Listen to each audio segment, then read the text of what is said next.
Do you know Welcome how back. I always talk over Keith when he starts saying welcome back, and then Keith has to edit it out, and it's awkward? No, that's the intro now. Oh, dang it. You're going to... Congratulations. The intro is just you. I always talk over you. Give me... Because I paused for like 3 seconds to make sure the recordings have all started correctly and so on. And don't just start talking immediately. And you're just like, oh, I had an opening. I better fill this up. Fill it. Talk. Let's see. We have one remaining question email, I think. I think that's it.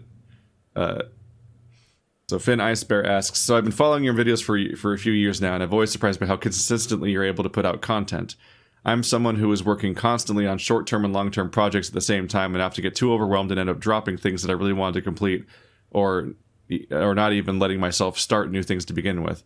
My question is, do you have a highly flexible work schedule where anything can get worked on at any time, or do you find it easier to get really getting into one thing and focusing on finishing the project before trying to tackle another?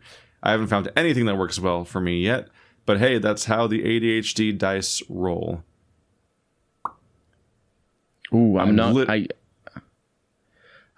the definitions of some of the stuff is, because I'm always there is no such thing as just working on one project all the time, because I have my job project where I have to do Let's Plays forever. I can comment about the ADHD thing, so I'll reserve that for I don't know if you guys have it, but I don't, as far as I know. I think so. Is the gist of the question about having a fixed work schedule or not? Is that it? Did I misunderstand it? I don't think it's about a fixed work schedule. I think it's more of just how do you keep up a consistency long term like that? Like, for example, I don't know, like how do you consistently upload videos every day for multiple years? The question was essentially in that it starts with the sentence, my question is, do you have a highly flexible work schedule where anything can be worked on at any time, or do you find it easier to really get into one thing and focus on finishing that project before you tackle another? Yeah, so I don't do YouTube full time, and lately I haven't been doing YouTube as much as I used to. I think that probably connects to the question as well, the fact that I have been basically slowing down and the reasons for it. But I think that it does depend on, for me, it definitely depends on the way I start recording. So, or the way, like how I feel when I push the button shapes the way I do my videos. So for the longest time, I would basically record by myself, and I would record the episodes like a few in a row, or maybe just one, depending on how I felt. But for me, doing YouTube and doing videos was a way to not have to think about the stress of work and all that whole environment, and just arrive home. I had something that I love doing, and it's so much fun to play games with other people watching, and it's basic. I always felt it like that, and so basically I came home and I looked forward to recording 4 episodes or 5 episodes or however many episodes I published in one day, and so it basically boils down to me not having any other thing going on with me besides work and YouTube. But I think the main point for me is that I psyched myself up to record. And so if I arrived home in a bad mood, or I didn't feel like it, I would not record, because it doesn't work like I don't think I can pull off the energy that I have on a normal Let's Play episode if I'm not feeling like it, or if I don't like the game I might not like the game, but it's just like, if I'm not feeling like playing the game, even if I don't like it, which I usually do, but still. So because of that, it's kind of a mixture of that, of the flexible schedule, because you're psyching yourself up, but at the same time, the reasons I was psyching myself up and this situation changed a year ago. But the reasons for that was because I was trying to basically cut my work life off and be like, okay, let's do games now. This is good. And so I used Let's Playing and used recording as a sort of a rest time. I was resting basically, even though psyching yourself up it takes effort. It takes, a certain, it's tiresome to a certain extent. And these days I changed that for me because my work is now, well, it's still stressful, but it's it's less intensive and much more healthy in terms of personal relationship inside the company. So I'm very glad to be in that situation. And what that means is that I don't have the need to decompress after work. And so basically I stop work and I'm like, cool. Well, I feel good, and so I don't feel the need to be like, let's record. And I also changed the way I record my Let's Plays, which is I do it live on stream, and I think that connects to it. If you're a streamer, like if you have a schedule and your viewers are expecting you to be live, that's it's right there. It's the schedule. You need to do it whether you like it or not. And if you convert that into a Let's Play after, then editing is magic, so it's fine. But if you're just more of a traditional Let's Player, on YouTube anyway, then I think you can get away with less of that schedule, especially if you value your mood, I suppose, which I think is an important thing. I'm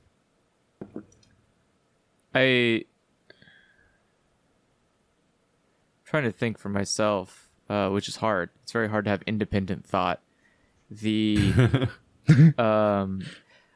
would say I'm more likely to impulsively do things than I am to have a plan.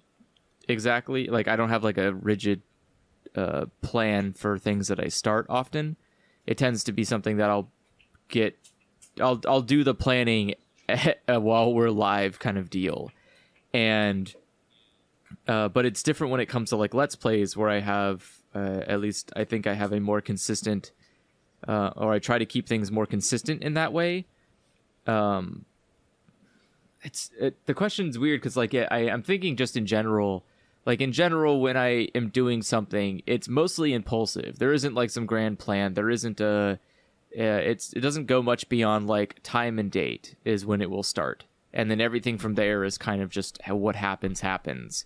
But I would say that the more invested I become into something, the more like emotion I tie to something, the more planning I'll do for it. So if I think a lot about something before doing it, I am more likely.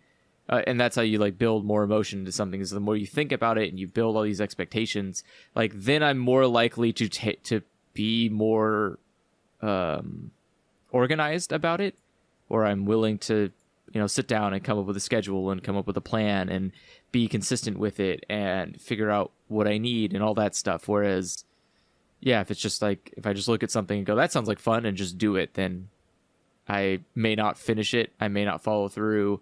It's just, that's just the way that I view projects is like wildly mostly chaotically. Are you talking? YouTube's really weird because YouTube is like this thing where the moment you're not doing it, it's like it doesn't exist anymore. It's like you have to keep doing it all the time, or it feels like you don't have a channel. Yeah. I mean, I don't know. Tell that to like JonTron. Mm-hmm.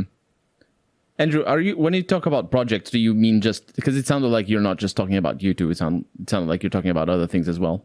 Well, the question wasn't very specific about just content creation. It seemed more it was just like in general, like when you're doing like treating YouTube like Let's Plays are projects, right? Yeah, when you pick up a game, you have to treat it like it's a new project. You're like, I'm going to beat this game. Am I going to 100% it? Am I going to am I going to stream it, or am I just going to record it? Like there's a lot of things that go into just picking a single game, and I consider those to be like individual projects.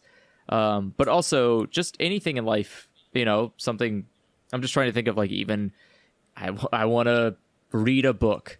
Okay, well, am I just going to start the book and hope it goes well? Like, hope I can finish the book before my brain finds other things to do? Or am I going to sit down and say, like, every night at 10 p.m., I'm going to read this fucking book so I can finish it?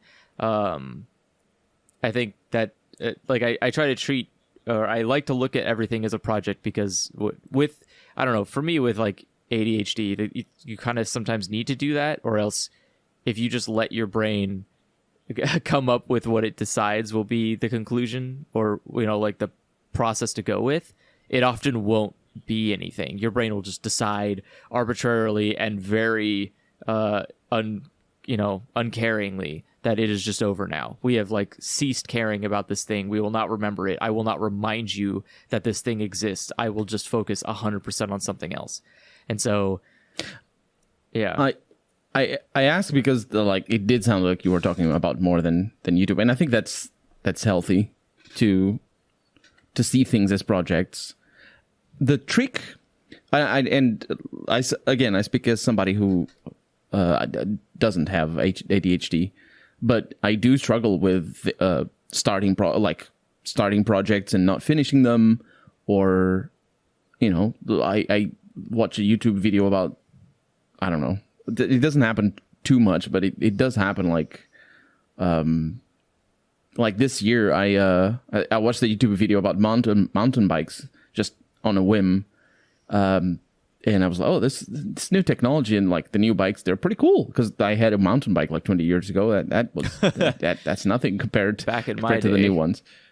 Yeah, they're pretty cool and whatnot. And then I'm moving now, and I looked at the surrounding area. I was like, well, maybe where I'm going, where I've already bought the house, maybe there's mountains around, because I know there's some mountains around. But then it turns out there's a huge bike park around the place. I was like, you know what? I'm getting a mountain bike, and turns out they're all out of stock. But I figured something out, and yeah.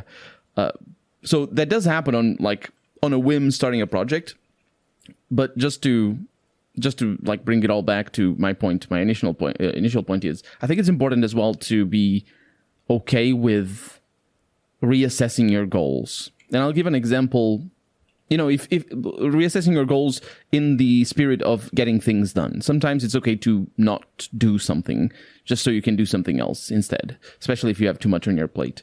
So back in 2020, at the beginning of 2020, I was considering either buying a new computer desk or making a new computer desk myself. And now all the computer desks that I wanted to buy weren't really good for my current and at the time room. And I was like, oh, this is all a compromise. If I'm going to spend this much money, I'm not going to spend it on a compromise, because good computer desks, they're expensive.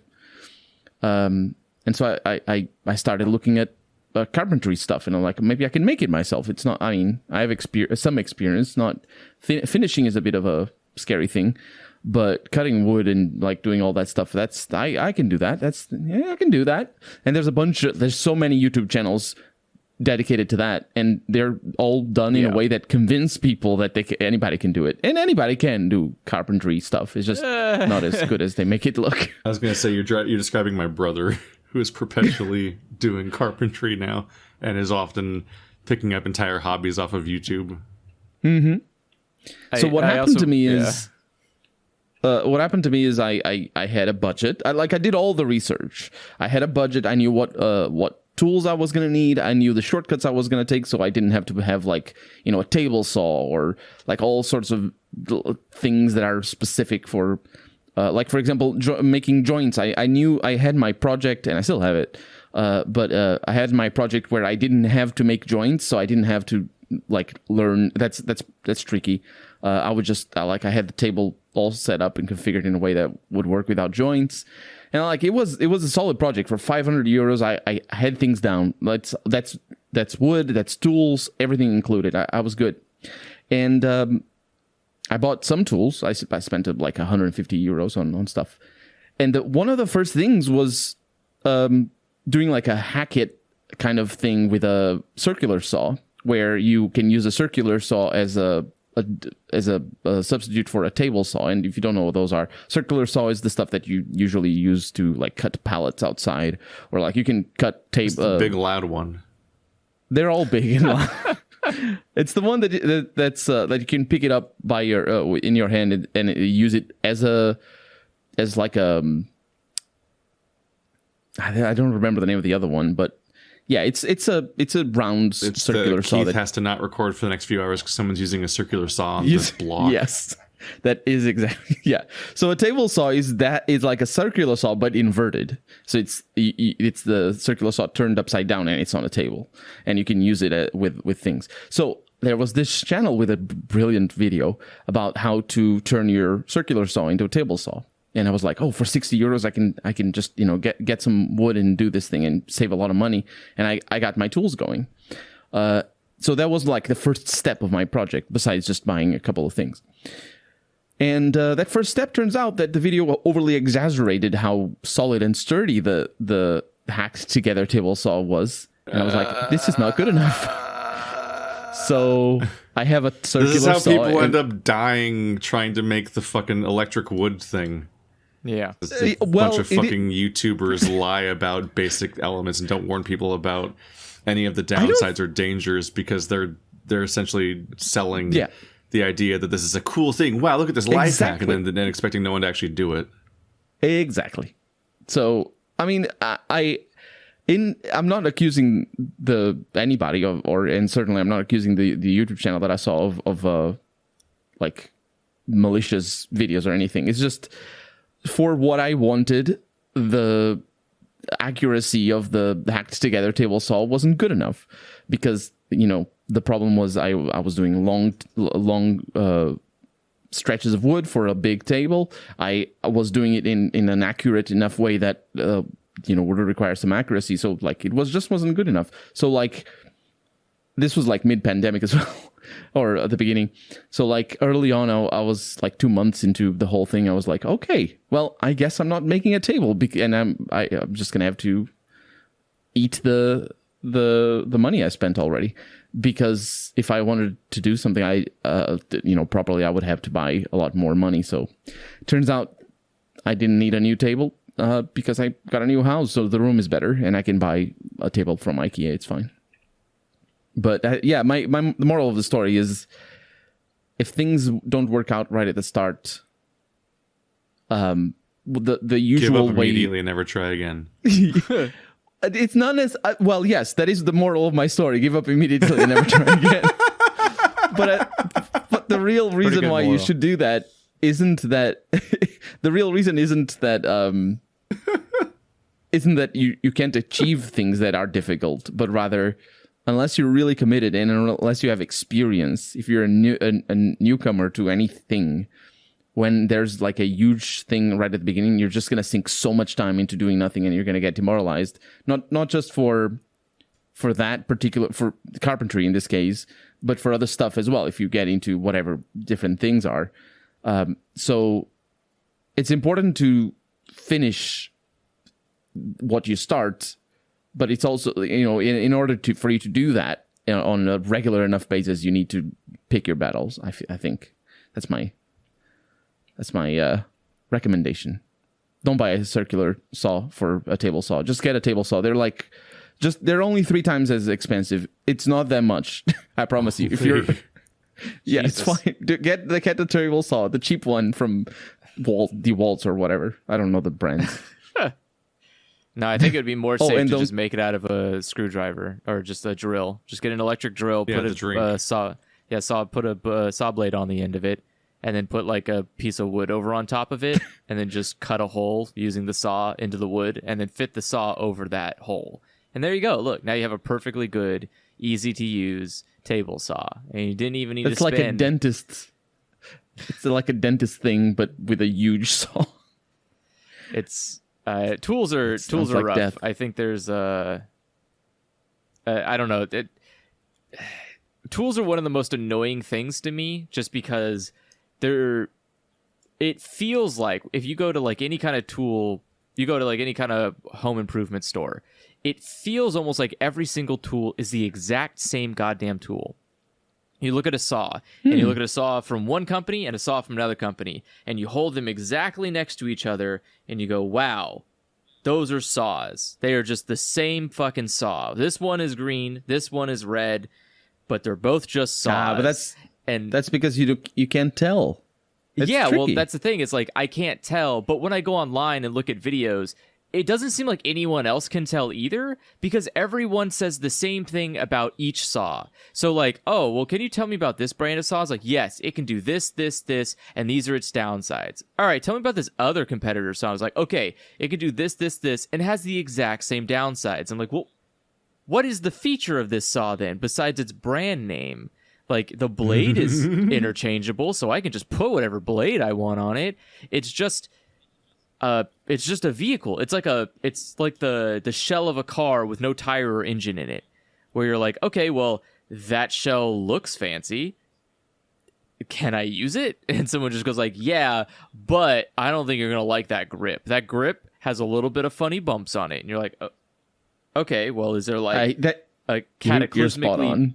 Is there like a cataclysmic error here? Like, is this one 15 centimeters like bent in the wrong way and I can't cut wood anymore? Or is it like just nuanced shit? And it's like, it's just nuanced shit. Like, I work on an assembly line with 400 other burly men with giant beards, and we all hate it when we have to grip our saws just a little too hard, because then when we go home and try to eat sausage with our forks, it hurts our thumbs. Like, it's always something but that's so not even mundane. True though.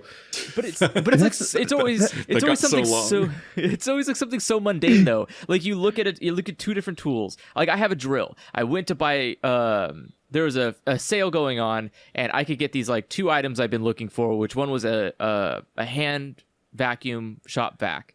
And another was a loud when the shop vac's on. It is, and another, especially when it's on your hand, because you can't get away from it. And the second one was like an air pump, so like for like inflating tires or deflating tires if you want to be a criminal. And you deflate tires with an air pump? What kind of air pump is that? Yeah, so the air pump what it does is when it's... There are non-criminal reasons to deflate your tires. There are, when but you're going I'm not going to use them. off-road. I'm not going to use them for non-criminal reasons, but You're going to use them for criminal reasons then? Yeah, of Is course. that what That's you're why- saying? Yeah, exactly. That's the only reason you'd ever have that. I think you deflate your tires when you put chains on. Yeah, so you need Or to when you deflate go tires when you put off-road, chains or on. when you need to change your tire. Yeah, when you change it, it really helps if you deflate it because it's a lot less heavy. Things like that. But anyways, the point is that I could get these two devices for really affordable, because it was like a buy one get one free, basically, as long as you bought these two obscenely large batteries for these devices. And so for context, like anytime tools exist, like say like I was talking about, you have the green tool and the red tool. Well, both companies that make those tools make like 5,000 other tools. Every tool, any tool you can think of, both of these companies make tools for that. Because that is the way that it works now. So you don't just go and like buy a handsaw from so-and-so and then buy a table saw from that and that. You got to buy everything from one person, because they all take special batteries, or they all take like special adapters and attachments. Or they just look good in your garage because they have these advertisement pictures and are like, this could be your garage if you weren't a scumlord. Look at all these red devices. They all look good together, right? You don't want the yellow ones ugly are better. Green. No, you don't want yellows in your reds. Ooh, that's gross. That's so true, though. You're spot on. And so when I went there to buy these two batteries, I was picking up these two objects. Obviously, just a shop vac, just a deflator. Not much. I'm not asking for rocket science here. I pick up both of them, and I'm getting ready to go. And someone goes, hey, heads up, bud. That brand's actually not very good. And meanwhile, he's holding... I will kill you. Meanwhile, he's holding this red device of the exact same nature as mine. That costs and being 3 like, times as much. It costs the exact fucking same as mine. Oh, no. Except it doesn't have a deal going on for the buy one, get one free. So that's the only difference between these two devices. And they're different colors, obviously. God forbid. And so And so I was like, okay, thanks for letting me know, I guess. And and it just like, I don't know. I just was thinking like, at what point does it matter to buy tools from a specific vendor? Like, what besides the weird brand loyalty, I feel like tools have become very good. Like, there's either a tool that works or a tool that doesn't work. But most power tools tend to just be usable power tools. Even when I go and watch videos of like fancy carpenters doing fancy carpenter things, I see all of them using wildly different brands for varying different things. And it doesn't seem to me like a lot of them have, like, anytime I look for brand loyalty, it's always from reviewers. It's never from actual woodworkers. Woodworkers always seem to just be like, I don't know, I had this saw for like 25 years and I got it when I was in poverty. Hasn't killed me yet. Yeah, exactly. Tried a few times. Yeah, it's just like, it hasn't killed me yet, and that's what I respect about it. And I'll use it till I die, aka it kills me. Like, that's just what they do. It's like, all right, I guess those are the people I trust the most. Of like, when I'm looking to buy something, I'll see, especially like, or cooking channels are a good example of this. You'll see someone's like, I have this wand. That's it. And you're like, why do you have that? And it's like, I just have it. And that's what I use. And they just like saw something with it. And you're like, oh, fuck. All right, well, it does a good job, I guess. He's using it, but he won't recommend it to me, which is really weird. He just has the thing. He just pulls it out like everyone has one. Here's your saw. Take your saw. And you're like, I don't have that. What saw is that? Are you going to tell me about that saw you got? And he's like, no, I'm going to use it. And he's just like, oh, fuck. All right. But then you'll like go and look up like about that saw on YouTube, and there'll be like 500 videos for every single saw ever made on the market, and they're all positive. And you're like, what? Fuck. Like, I don't know how it works in the UK. The US, but here in Portugal, my dad works in construction, and I helped him, like, growing up. I would go to construction places and help him out and stuff. So I have a general understanding of how professionals do things with their tools and whatnot. And I certainly have a very good understanding how my dad does things with his tools. And here, like, everything is going to be the cheapest item that with the correct features. Obviously, like, drills are an interesting thing, because if you buy the cheapest drill, for example, you're not going to be able to drill into stone, because drilling into stone requires a hammer in the drill. And even the cheapest hammer drill is going to require, there's different levels and whatnot, but as long as it has the features, professionals here that I know anyway, they'll buy the cheapest stuff. And the thing is, it's so much worse than, like, the thing is, they know how to use the tools, and they use them in ways that they're obvious, that sometimes the tools aren't even meant to be used. They just know how to work around the limitations of the tools. And when a professional picks up I don't know, a saw or a drill or whatever, and it works all day on with that thing, and that thing just was the cheapest stuff on the store, then they just run that thing ragged for a year or whatever, however long it lasts. It's not the same kind of life than that an amateur do it things at home kind of person is going to give to a tool. So you'd think that, like, with this situation, you'd think that a person who just, I want to hang some whatevers on my wall, I'll buy a drill.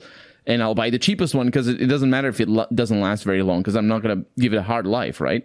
You'd think that would be how it works. The professionals would buy the more expensive stuff because it lasts longer, it has more features, it makes their life easier. They save money because their life is easier. And then the person who does it at home, or the amateur or whatever, is going to buy the cheapest. But it's actually not the way it works. It's the other way around, because or I'm not saying that no professionals buy really fancy stuff. Obviously they do. But if they work in as contractors, there's a disincentive to that, at least here in Portugal, because your stuff gets nicked. You can't leave it anywhere, because people just take it.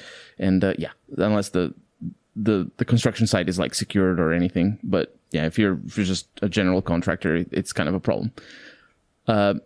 So what ends up happening is it's it's an excuse to have a fancier power tool, and you spent money on it, and like it all that it matters is how you use it anyway. A fancier power tool is not going to allow you to make anything better. It's just the same thing, except it's fancier, and you spent more money on it, so you're going to like it. So what you're saying is this is red instead of yellow. That is basically it. It's just people who like, and there's nothing wrong with it. I mean, it's totally fine if you like the stuff you have. That is a cool thing, and being able to. And maybe you even do more stuff because you like the stuff you have, especially if you can afford it. Like maybe you do more repairs at home because, it's just an excuse to use this new fancy whatever thing with a flashlight on it or whatever. But for professionals, the reality I observed growing up was just that they would always have the rattiest, kind of crappiest tools ever in the world. And like my dad used to use... I don't remember the name of it doesn't matter the name of the brand because it was a no-name brand. It was a yellow hammer drill. He bought it for 25 euros and it lasted him 7 years. And starting on the second week, that thing was spitting oil already. It was just like the bushings were all. It's not the bushings; it's the O-rings and whatever. They were just bad because hammer drills have a super tough life. So after like more than an hour of drilling, they just break. Because they're not meant to be, like, the cheapest stuff is not meant to last for more than an hour because it's just to hang some stuff on your wall as an amateur person. But my dad used that for 7 years. And I eventually, like, to the point where whenever I needed something, I would, I wouldn't ask him. I didn't ask him. I bought my own drill. That cost 35 euros and it didn't die because I just wanted to hang something on a wall. But the thing is, like, it wasn't my room. I wanted to drill a hole and I couldn't ask for his drill because it's like oil all over the place. It's terrible. But on the construction site, it's fine. Yeah, that's like that's what I mean. It's just like it's frustrating when you try to you just want a thing and there are a lot of instances where knowing information about certain products is important. Like even something stupid you wouldn't think about, like a fan in your room. It kind of matters what kind of fan you buy. Like you got to be careful about the speeds and the way that it shoots air out or sucks air in and like all this stuff. But a lot of power tools are just like, look, man, I don't give a fuck. It's going to go through whatever you want it to do. You want it to drill, it's going to fucking drill. How long you want it to drill, like how messy you want it to drill, I don't care about that. You didn't ask me about that. If you want it to drill, it will drill. And then like once you get to a certain level, there becomes like a price fall off. Like once you get to a certain tier, nothing matters anymore except for like brand loyalty.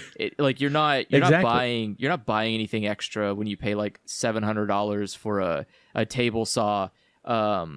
You're just basically saying like, yeah, I trust that brand to not die on me and give me $700 worth of an investment.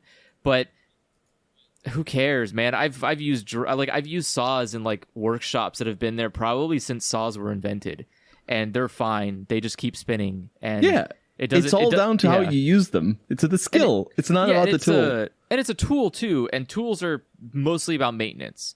Like you can keep a tool forever, especially like a professional. Just keep a tool forever because it goes like, oh yeah, I know this thing sucks ass, but if you just like throw oil in this spot, it'll be fine. And you're like, oh, all right. He's like, I've been doing it for 40 years, and it's like, oh my god, all right, man. But like, I don't know. It's always funny to me when I see that stuff because I don't care. I pick tools that are convenient for me. So I have all my stuff is from a green brand, and it's not because I have any allegiance. I would be more than happy to buy a red brand if the fucking batteries would fit in it, but they don't, so I can't. I made that. I basically. In. Yeah, like I made a bad decision. Yeah. I bought. That's why I buy corded. No batteries. Yeah, but I can't use corded because 90% of the time when I'm trying to do any kind of project, it's outside and there's no goddamn outlets outside. So I'm just stuck looking like an idiot running a cable like 40 years away from me. And I just have to like, all right, I guess it's just, I hate that. And so it's like, fine, I'll get wireless stuff. I committed to this green brand. Completely fine. I don't care. I have never had any issues with them. The most I had was I was upset that my drill, I bought a regular drill and I was upset that it couldn't do impact drill stuff. And I was like, I get it. It's not an impact drill, so of course it can't do that. But I'm mad because now I have to go buy a fucking impact drill, and I hate that. But whatever, I'll deal with it. They're more expensive. Yeah. And they are more What is an expensive. impact drill? Actually, don't know. The difference. So an impact drill. He's asking what an impact drill is. Right. It's the hammer thing that I was referring to before. Impact is the correct term.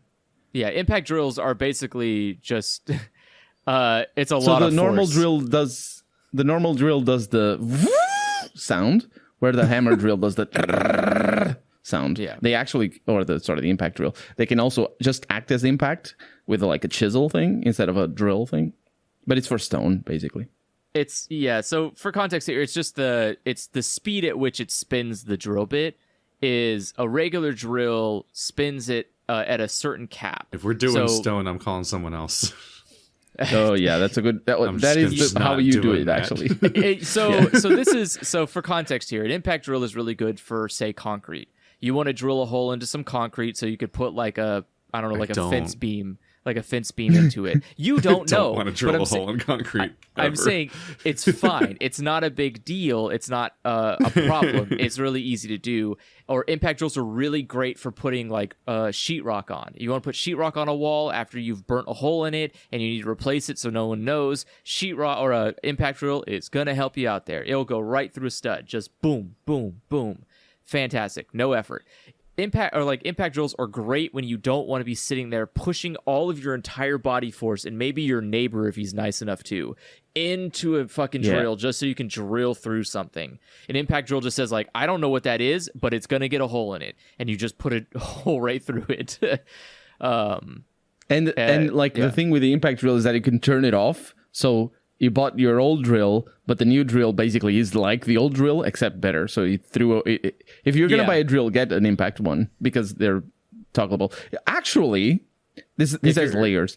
If you're gonna buy an impact drill, buy one that has a screwdriver thing mode as well. So it's even more expensive. But that way you can do impact screwdrivers. For example, that's good for wood screws, but also for like not torque wrench. What am I saying?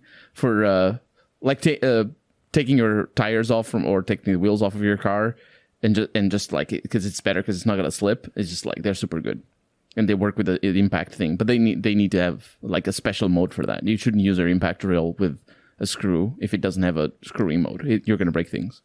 Yeah. Also, if you are somebody who's going to be using an impact drill for impact drilling, like consistently, you're probably gonna want to try to find one with a handle on it, like a gun handle on it. Yes. Don't just get the one where it's not one with an adapter. Don't do it an adapter because unless you're drilling bricks. Yeah. No, you want one with a built-in handle because those are the ones that will keep your fucking poor baby arms from collapsing on themselves. But again, tools. It's like coffee. It's right. I was earlier yesterday actually.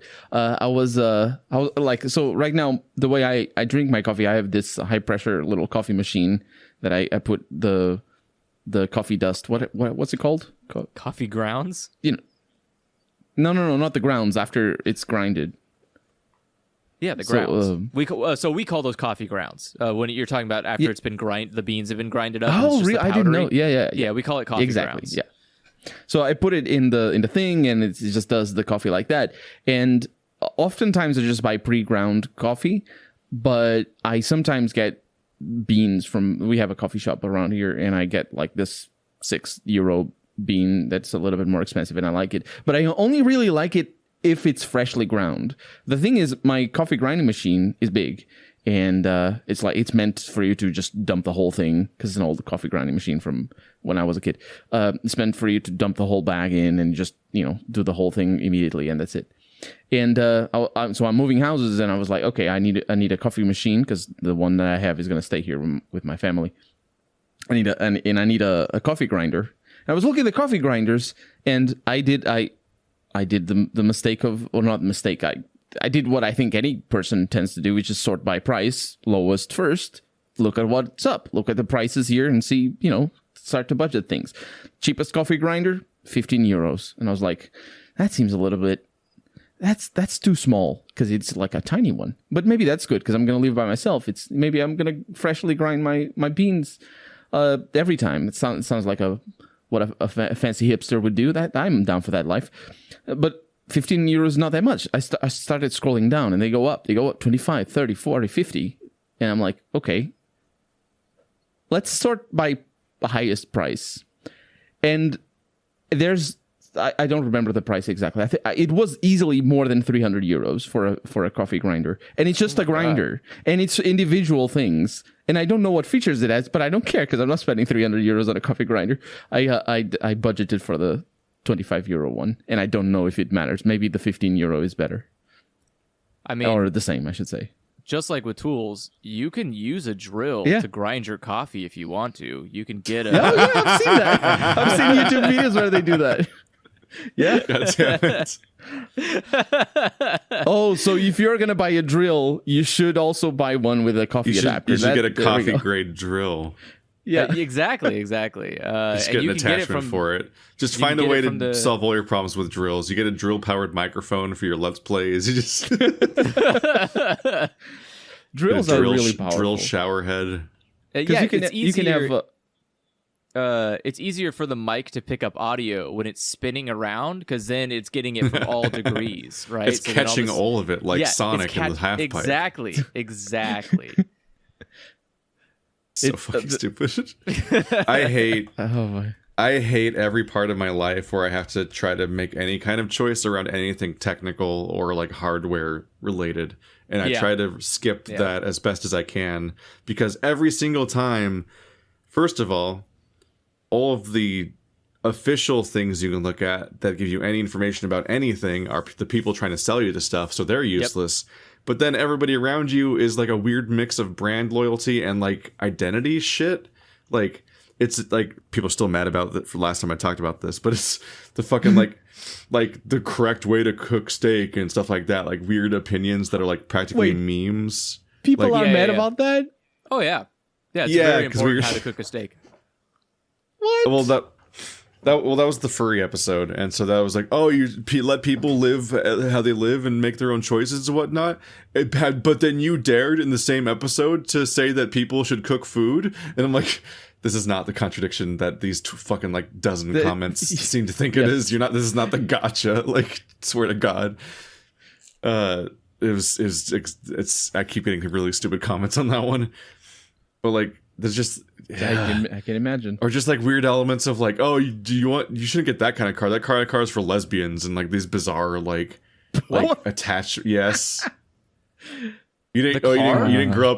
You didn't grow up around people claiming that Subarus are for lesbians. Is that a thing? Wow. Subarus? Yeah.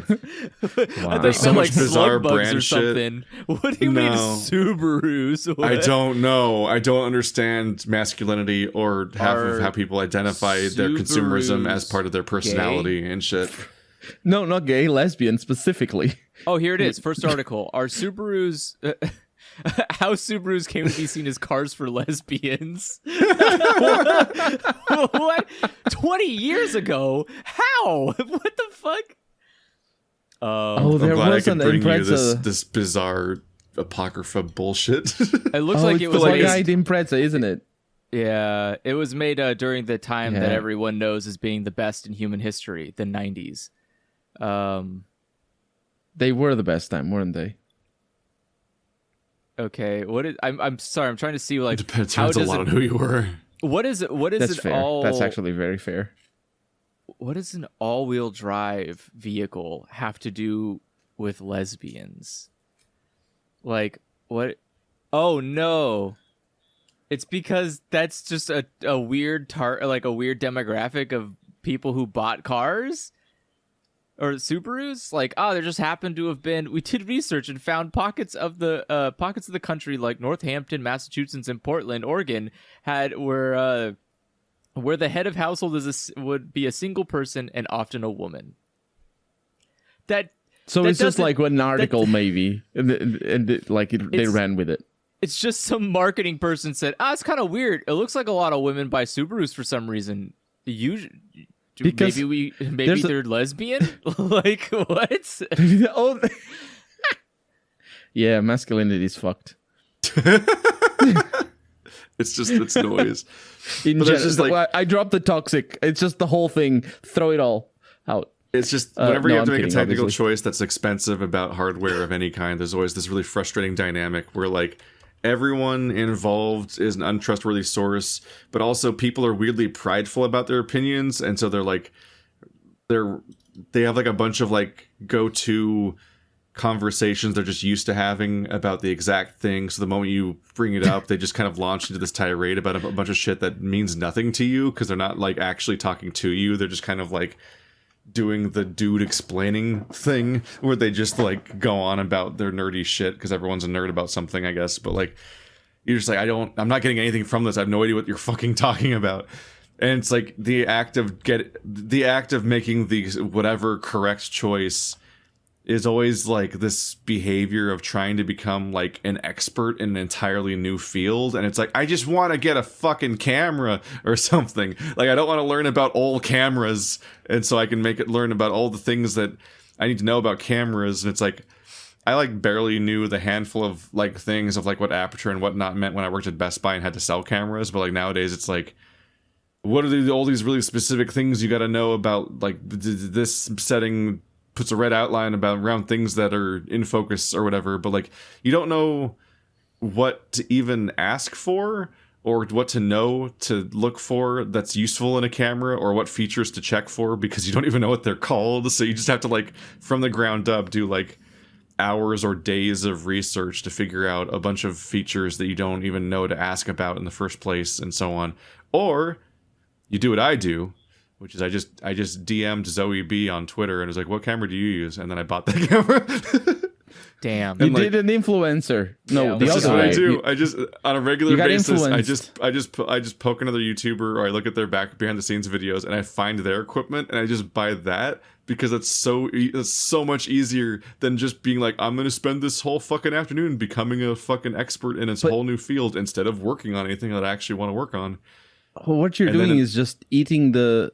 You're paying more than you need to pay, but Don't care. which is fine. I don't It's care fine. because I get to just move on with my life. No, 'Cause but here's yeah, the it's thing. absolutely Here's the fair. thing. Every time I have ever tried to make my own decision on this stuff, the second that it's made, the moment I have the thing in my hands, something immediately comes up anyway of like, oh, you should have looked into this. And then fucking one person walks in the room and sees the choice I made. And then they have all these opinions all of a sudden. It's like, cool. Thanks for telling me afterwards. It's like when somebody tells you that you cooked something wrong. I'm like, fuck you. That's Oh, why you should have put ask this for- in 20 minutes ago. Fuck you. I'm eating it now. I don't need That's this why you feedback should ask now. for the- I just had the act of getting food, and I want to just eat the food now. I don't want to hear from you about all the things I should have done different earlier. It's not your food. Get out of the kitchen. I want your unbidden opinions about every choice I've made. It's why it's why I immediately glaze over the moment anything about computers comes up in our like collective group chat. Kind of like, oh, you should get a RAID hard drive. I'm like, fucking no, I'm not listening to any of this. I'm moving You on with should, my though. life. All of You your absolutely computers, should. everyone I know has more technical problems than me, and they have more opinions about technology. thing- And I'm like, this doesn't seem like a good correlation. I should not do that. There's a feeling that's so good. If you ask So people, y'all motherfuckers go in deep, and then No, guess just- what? All your shit's broken all the time. Sounds like an upgrade to me. Wow. I feel yeah. called out. I don't Jesus. have broken stuff. You are called. I'm I'm calling you out. Yeah, you're not me though. I'm very good. You at and computers. Bird and Effie and everyone. I'm like, I would win It's against cool, it's Andrew working on a great for computer you fight. guys.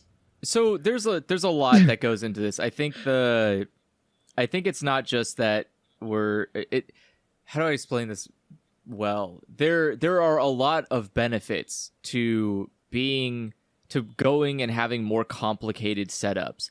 The downside is usually the downside here though becomes that because these complicated setups are not what considered the norm, a lot of the stuff necessary for these setups to work are consumer grade equipment that obviously does not want to do that. It has no interest. Like Windows has zero fucking interest in doing whatever you want to do with it. Windows shows up is and the says, worst. I'm here for two things. You accessing the internet through Edge primarily, or Internet Explorer, or whatever we tell you to use, or you can run a program, primarily Office or one of those Microsoft programs we asked you to use. That's all it wants you to do. If you do anything beyond those two things, it gets upsetty spaghetti and will do whatever it can to fuck you over every step of the way. Oh, you have audio settings that aren't the default drivers? Not after my update. Oh no, did you install a program that uses certain kernels? Well, my update doesn't care about that anymore because it didn't ruin a Microsoft application. Oh, a Microsoft application broke? Well, I'm going to roll back this update and we're going to fix this problem immediately. And you're like, oh, I see that there might be some priorities here that are never going to be my priorities. Solid. But there's benefits. Like this is why you have to commit. You just have to succumb to that's just the reality of it and just give in. Because then everything works.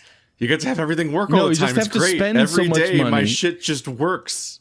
And you just have to spend a lot of money because there's professional stuff that and if you learn how to use it, there's professional stuff that costs 10 times as much and it doesn't have problems sometimes. Sometimes. I mean, but that's the thing is like eventually you find what exactly it's like building a puzzle, but you have to go find the jigsaw pieces yourself. It's like, okay, someone gave you the frame. Now go scavenger hunt the rest of the pieces is what you're doing with, like, for computers as an example. You can, like, okay, I have an operating system. That is just the part that's going to hold all these pieces together. Easy. Now I need to find exactly all of the puzzle pieces necessary to make this thing 100% stable, but also I want the highest quality possible. I don't want a pixelated picture, puzzle piece when I'm done. Looking at some shitty grainy 360p picture printed onto puzzle pieces. I want some nice solid looking picture. So it's going to take me time. I got to find all the right pieces. Some of them aren't going to work. I might spend a lot of money on a fucking piece of shit garbage. But that's what Keith was saying though. But you're an expert. But I am not an expert. I'm a self-taught expert. I'm somebody who you're still an expert though. That's just as expert but slower. It's more time consuming to be self-taught. But here's the thing: this is even worse. But self-teaching taught me how to self-teach myself other things. I am knowledgeable in other things because I know how to navigate shitty fucking advice, like those videos telling me what power tools to buy. I don't need to look at those because I know you're a fucking liar and it doesn't matter because I can go and just like this. Find people. I know exactly where to look to see legitimate reviews on things and see legitimate criticism on things and then make my decision from there. I bought a How dare you attack me like this, Andrew? But that's the thing is like... How dare you attack me like this? This is a whole podcast about attacking each other. It's just a battle royale. One of us will get the fucking turkey at the end and do the Fortnite dance. The point is that like... Turkey! It's a chicken! I know they call it chicken, but this isn't Fortnite. I'm not stealing their stuff. I don't want to get sued. Oh, right. So IP, very important. A turkey is when you get 3 strikes in a row. No, that's a different sport. We're talking about esports, not bowling sports. Let's go back to the computers. Let's not get distracted because I wanted to say... Distracted. I never answered the original question. I wanted to say that this is not a new development. Like, you're not doing anything wrong, Keith, in approaching it the way you're doing. It's a new development that if you want to get into literally anything, or you need to get... You have to like obsessively learn about stuff for days or weeks just to make one purchasing decision, and then all that knowledge just goes away. It's not helpful immediately. You just throw it away. That's true. But the thing is, that's a little bit true sometimes. You just bought the thing. You're not going to go buy another one. The thing is, you're done buying that thing. No, forever, maybe. The stuff you learn has to do with how you use the thing. So unless you just use it once and that's it, it doesn't necessarily go away. But the thing is, like, you're not learning how to use it. You're learning how to buy one. But ideally, knowing how to use it is important to choosing the one you want to buy. Choosing to buy, yeah. Like a camera, for example. If you don't know what the fuck aperture settings are, then why does it matter what kind of they don't send you like a wooden sword version of it that you can practice with first. You have to buy one before you can use one. No, this is why Best Buy exists. You go there and you just fuck up all of their cameras that they have on display. Like what? What I was trying to say is that it's not like this is a new development. Things used to be very simple. You bought a fridge. Best Buy while everyone was doing that, so they would just come in and demo all the products, then leave and buy them online. Yep. Oh boy, yeah. Like it used to be that you'd bought a fridge, and all you cared about was if how big the fridge was and if it had the right hooks and whatnot. Or maybe if you were really fancy, the fridge had like one of those compressors that don't make noise. But that's it. You don't need to, like new fridges, they have all these, they're just smart fridges. You can do all the, it's just confusing as hell. Obviously, you don't need to buy them. You can still buy the simple stuff. But for anything that's not like literally a broom, there's always a more complicated, more expensive, better version of it. And maybe I'm doing brooms a disservice here. It's maybe made of horsehair. There's a smart broom out there that can access online and like order its own replacement or whatever. My point is, Nobody likes that. Nobody is happy about smart products. Yeah. Everyone is pissed about their stupid fucking printer requiring you to get an account now just to print things, and then it tries to, and it wants to like try to like trick you into like buying things online, and wants to subscribe to ink despite not knowing how often you need ink. And then it, like, and if at any point it can't connect to the internet correctly, you just don't have a printer, it just doesn't work, and you're like, I just want to fucking use the fucking. I love the idea that a printer doesn't have internet access. It's like, what are you, a thief? Who doesn't have internet in this modern age? I'm not printing anything for you, criminal scum. Like, I mean, the number of physical objects that essentially have DRM at this point is just a fucking nightmare. 100%. Yeah. It's totally. It's a sham that it's not. And they make an industry wide change, so you can't like pick anyone else. Yeah, and they all have their own stuff. Obviously, you just need a broader printer. If you buy the really expensive printers, then it's like the ones that cost 5 times. Clearly, the lesson from this fucking podcast is I need to spend 6 months developing my own printer from scratch. For thousands of dollars, and then I have then it works perfectly. There's 3D printed printers, and in the meantime, all of my channels are dead because I'm not working on the actual shit I want to work on because I'm a printer expert now. But just going back to the eating the money, though, it's kind of perverse. When I say eating the money, is like you bought the nice camera that the person suggested that you buy, or that the person you suggested yourself. I can make the difference back by getting work done instead of researching cameras. But the perverse thing is that if you it's like my table. I wanted to do the table on the cheap. I knew that I could contract like a proper carpenter and they would make me the table for like 5 times as much as I thought I was going to spend. But I didn't want to do that. Who's going to spend more than 1,000 euros on a table? So I tried to save some money, and that's I think a lot of the incentive behind learning before you make a purchase is spending as little as you can while getting the best deal for the money, right? But the perverse aspect of this is that you're going to learn, if you're really passionate about any project, or not any project, but any hobby specifically, you're going to buy the base stuff, and you're going to be like, oh, I got a really good deal out of this water disperser from our garden or whatever. And you're going to just be doing stuff with that. But because you learn so much about so much technology, brands know what's up. They have a better garden water disperser for you. And you're going to be like, oh, but if I had the XL75 or whatever, maybe I could water two plants at the same time or whatever. Or maybe it plays a song when it's done. It's like it's just because if you actually do learn about this stuff, they've figured out how to monetize you. Yes, yeah, and that's why you end up with the people who are not professionals getting the fancy tools, and the people who are professionals just having raggedy crap.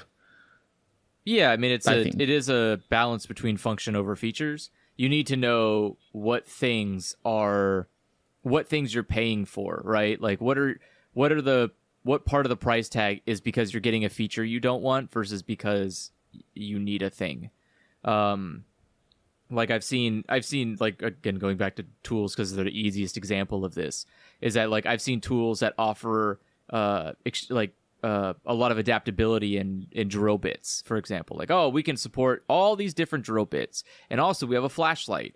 Well, one of those things is a lot less useful than the other.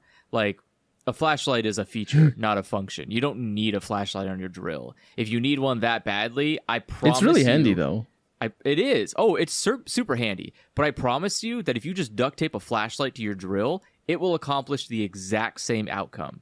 And you know what? Flashlights on Amazon are like $5. So it's probably cheaper than like the $25 they added to that drill's price because they added a flashlight on it.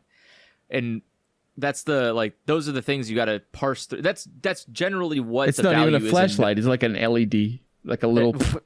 Yeah, I mean, it really is just like a shitty little LED light. But but like that's the value in knowing what it is you're buying, is that you can look at something and know what is and isn't necessary to accomplish the goal that you're trying to achieve. And no one needs to be like a TV is such a good example of no one needs to be an expert about this, because you aren't. Like if someone tells you they know a lot about televisions, they're mostly lying. Like how to test a television, you need to physically have the fucking TV. You can't look at a box and know how a TV works. It just isn't humanly possible. You have to have the television literally in front of you, and you need to run tests that I think are just made for like astronauts to figure out if they can go to space or not, but we just do it with TVs for some reason. And it's ridiculous. All just to make sure that like, yeah, blue actually is blue. Like all this shit just to figure out if a television is even doing its yeah, like exactly, because sometimes it's not blue. Sometimes it's actually two different colors pretending to be blue, and there actually isn't a dedicated blue, and that's fucking abysmal. Because then when you watch football and you see the team with the blue colors, it's not blue colors, it's a different two colors mixed to make a fake blue, and that's unacceptable because that is not how you show your team pride, by having fake blue on the screen. To make a fake blue. Televisions are a nightmare, though. Yeah. And so the more you learn about televisions, the less you fucking care about televisions, because oh my god, it's so awful trying to understand any of these nightmare monstrosities. I just want to see pictures move across the screen and I can clap at them later. Like I don't care if the shit is like, I don't care if you stuffed like 16 geniuses into the screen and made them all work on a wheel to make them pictures move faster. I don't care about that. I care about the fact that it looks good, it works right, and the colors don't look like fucking Bizarro World shit. And so I just basically let someone else do all the hard work for me. I have a review website that I go to, and they show me all of the results. Like they do all these shitty tests for all these televisions, and they give me all the results, and I know the ones that matter most to me, and I look at those results and I go, yeah, no, fuck that one then, and just keep doing that. And I don't need to know all the intricate details. I don't need to know what the difference between millisecond color changes are. I don't need to know how to measure that, or why that matters, or if I would even notice it, because my eyes are not good, and like that doesn't matter to me. But I know it exists, and I know someone else might matter. You know, like someone else is going to test for it and tell me if it's good or not. But I think it's like you're falling into the same trap. No, because I know what I want. I know exactly the things that I'm looking for. No, but if they tell you they have, a slower transient grade to grade response, or this one has better dedicated HDR. I hated that so much. But is that necessary though? Is the thing I'm talking about. Is that a feature or is that a function? And that's you're gonna get less ghosting on high speed. Am I gonna get less ghosting? Changes. Because I actually can't get less ghosting, because what I'm looking for is a monitor. I feel like I've still never seen any TV ever that's better than a computer monitor. No, you're right. Yeah. It's really weird. It's like everyone's spending money on these things. I'm like, I have a computer monitor. That's and because I just watch TVs do a very Everyone's like, I couldn't function. see Game of Thrones. It's so dark. I'm like, I watched it on my computer monitor. It was perfect. That's again, especially gaming monitors. They bring up the dark level. So the number of times that people were like, I can't see any of my. The number of times I upload like Let's Plays that people claim is a black screen, and I'm like, I can see all of it. I don't understand. What are you watching this on? Like phones. You cannot trust phones or TVs. But like when you can like trust all the phones, shit about like usually phones are usually pretty good. No. Yes. Speaking as somebody who has a character with dark fur, he is a fucking black rectangle sometimes on phones. Like that is phones correct. Are yes. fucked on contrast. Then you need some better phone screens. Some monitors. That's what phones are now. They're all this fucked up high HDR bullshit. They look like fucking Stranger of Paradise. Remember, Colonel? Like whole parts of Stranger of Paradise were like almost black. Like even though we're playing on a computer screen, you're like, what the fuck? Like I can't. I'm just gonna get through this hallway because it doesn't really matter. But like everything's just like a dark purple. Like it's just gone. A shitty filters on the screen. Some monitors are like that as well. I recall. We had this one client that that complained that the website looked bad on the background, and we asked for a screenshot. Can you show us what you're seeing? And they sent us the screenshot, and I was just looking at it, and it's this. Yeah, it's what I'm seeing. background looks good. Maybe the client doesn't like the background. Yeah, because a screenshot is a very deceptive way of showing what somebody's seeing because you're just showing what the computer. You're showing what the computer. You're showing the true reality of the website that no one technically sees. Yeah. And well, it's what the computer is trying. It's what the computer's trying to show, but the monitor may show something different if you have your monitor set up wrong, right? And so my boss came up with the maybe he knew the client or whatever. He came up with the idea maybe the screen is badly calibrated, and this was over the phone. And he asked the client, "Can you reset your computer screen so we can maybe that's He explained the whole thing, and he reset the computer. We made sure that was what happening. And nope, still looked bad. So it was like, okay, well, whatever. The client there's something wrong. Let's do a meet up. Let's meet up at the client's place and see what's up. And I went as well. Turns out there was a series of HP. We didn't know that at the time, but there was an HP monitor that one of the settings in a monitor can be or is the saturation thing. So you can just make the colors more saturated or less saturated. So if it's at 100, which is the default value, it basically clips the high and the low color values, both of gray and other colors. It just means that some images, if they're very nuanced, they just don't look good at all. If they're computer generated images. For pictures, it works totally fine. But if it's for computer generated images, it doesn't work.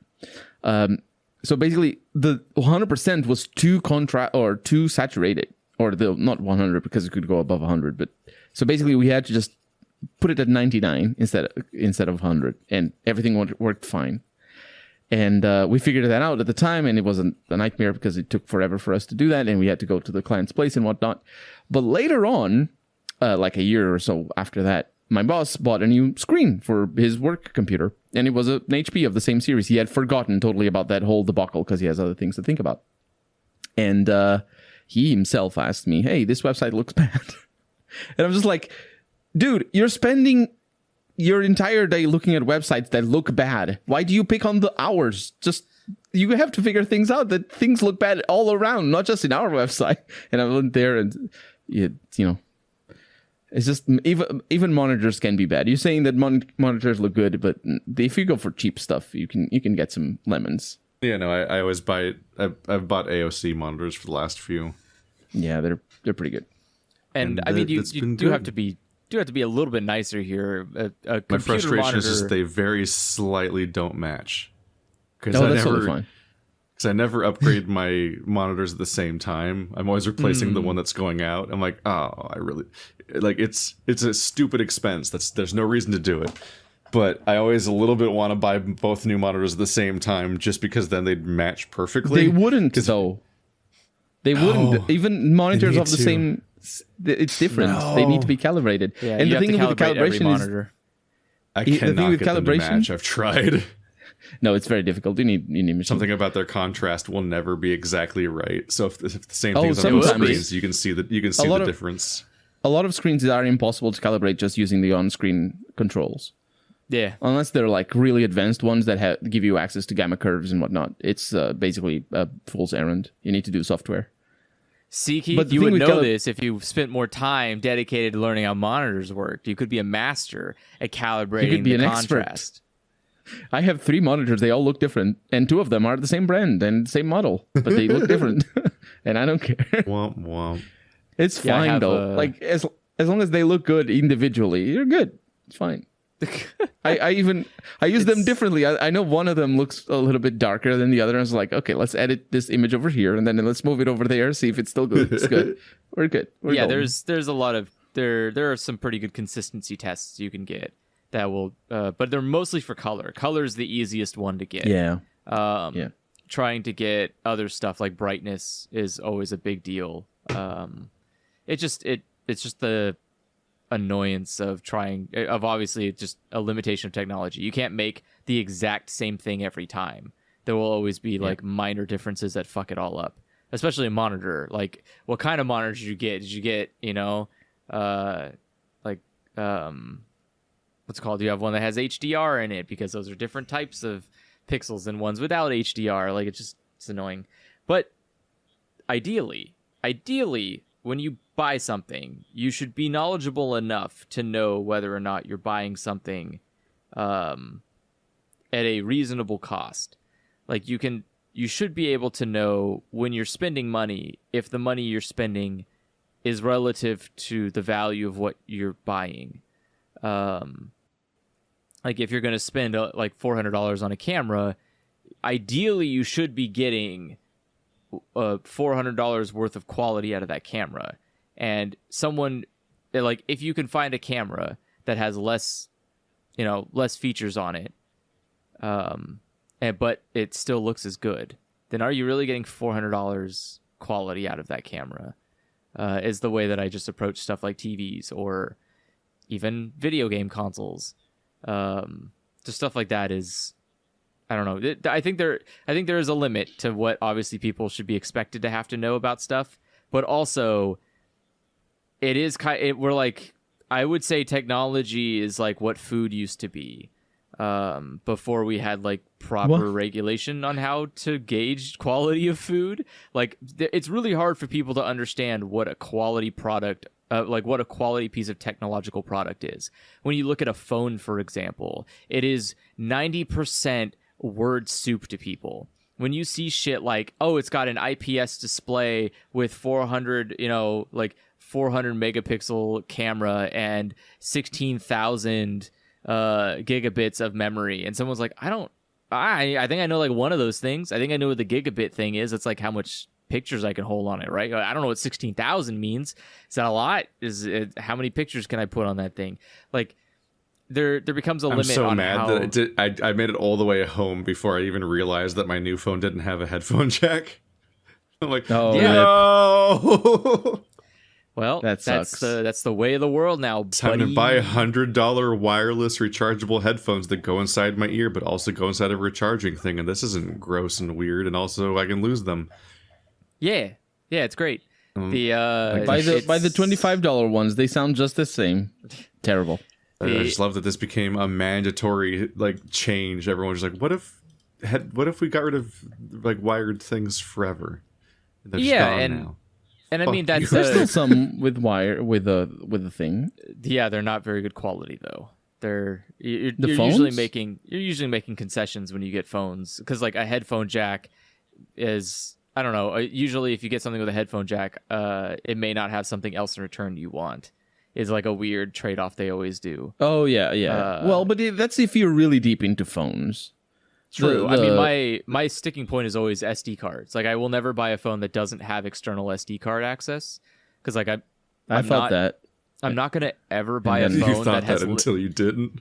Yeah, I mean, I don't take pictures. Like, what do I need the SD card for? I know it's like, in theory, it's nice to have extensible memory, but what do I do? I have a 250. It would be nice to have extensive memory until I tried having it on my last phone, and its like operating system didn't seem to actually support the concept. So if you put if you moved photos to the other one, all they did was just become their file names with no thumbnails and no way of looking through them easily without manually opening every single one in a weird, slow, shitty way. And I always had to remember how to even find my other storage space to begin with. And it's like, okay, well, this was pointless. And then all of my apps would just like ignore the additional storage space. And I'm like, can you... Yeah, you can run apps from... I'm like, why am I always getting fucking low storage space warnings if you just put them on the other thing? Why aren't my podcasts all on my fucking SD card? Why do phones not work this way? I guess I just don't need memory on my phone. See, phones also just like, they make it so fucking hard to find any setting for anything that you like. Really? Well, yeah. You can search. Yes. Did you get an iPhone? One of the biggest ones is that my new Android phone, what is it? You can just... Was it my old phone used to have... you could toggle auto rotation by just dragging down the slide menu. You know what I mean? The easy access quick menu thing that's on the top of the screen. You just drag that. You just drag that down, and there'd be a toggle for auto rotate. Oh wait, there it is. Did you not, Keith? It's just a different icon. Come on. Oh, I just found it's on page 2. Yeah, Let's it's see. 2 pages. You So can edit. Was it something else I was at the end? I was getting, there was something I was frustrated that I couldn't fucking find that used to be there, but now I'm not remembering what it is. Because I've had this phone for months now, so I'm losing the memory of what I can't find. And It if you doesn't say matter. what phone you have, people will buy it because they do. Because I'm an influencer. No, everyone will tell me I bought the wrong phone because of these reasons. How did you not know about the phone discourse? And I'm like, I don't fucking. I just needed the a good thing phone. about phones is that there's no right option. My last There phone definitely is fucking a right ran option. Pokemon Go at 5 frames per second, and I had it for like 6 years. It was time to have another phone. Oh no, that is the right option, Keith. You did the right option. Is the Pokemon 5 frames per second Go Oh, no. for 6 years? That is I've the ruined correct it. option. I mean, I do hold on to things forever. Yeah, Just much better in than eternity. anything else. Phones are such a drain on everything. Like, here is my I mean, that lets amazing. people on YouTube and Facebook. Here was my amazing fucking process for setting up my hardware and a lot of my stuff.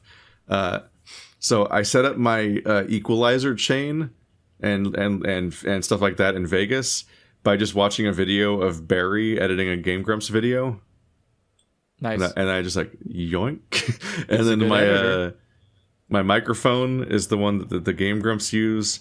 I got the colored light set that I used in the Beastars video by just watching a behind the scenes H Bomber Guy video, and then I was like, those look neat, and I ordered them. Are they very And expensive? Yes. If you don't mind me asking. And then I got Yeah. and then I got my camera by just asking Zoe B what she uses. I'm like, her videos look fine. And like that, I just bought that camera. I'm like, cool. Now my videos look fine. The end. Moving on. Back to working all day.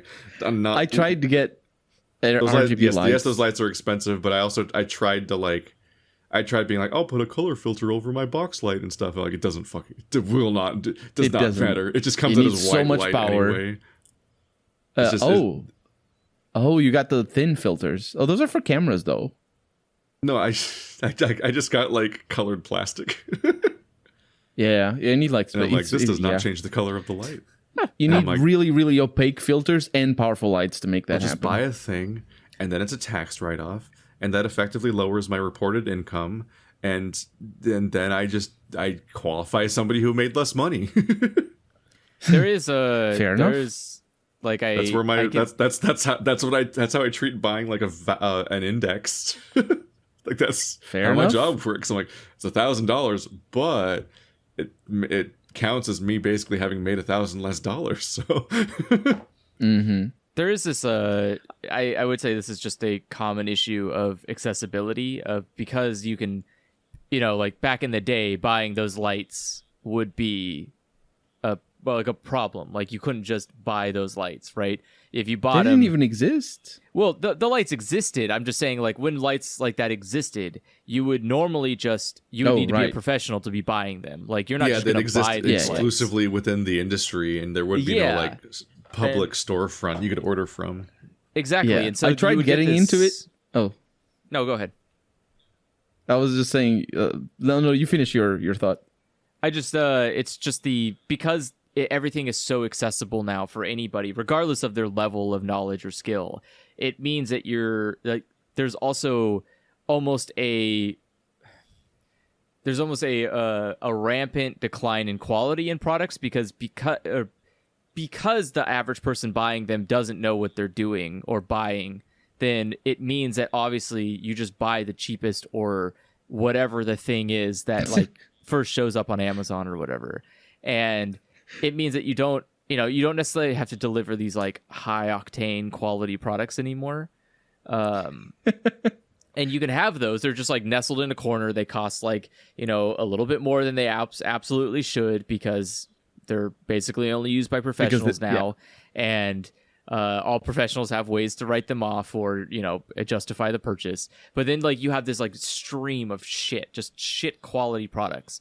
And now, of course, well, one, because most marketplaces, again, like back in the day, don't have to be truthful about what's on the product. Like they don't have to tell you how many lumens a thing has and be honest about it. They can just say it has like so shitty. yeah, they can just say like this has like 50,000 lumens. You're like, I don't know, that's a lot of lumens. It's more than this guy. He says he's only got 300 lumens. I've never seen a lumen, And I don't even yeah, know her. Exactly. I don't know what lumens are, but I know big number equal big good. Unless it's a price, then big number equal bad good. And And so then, I like that.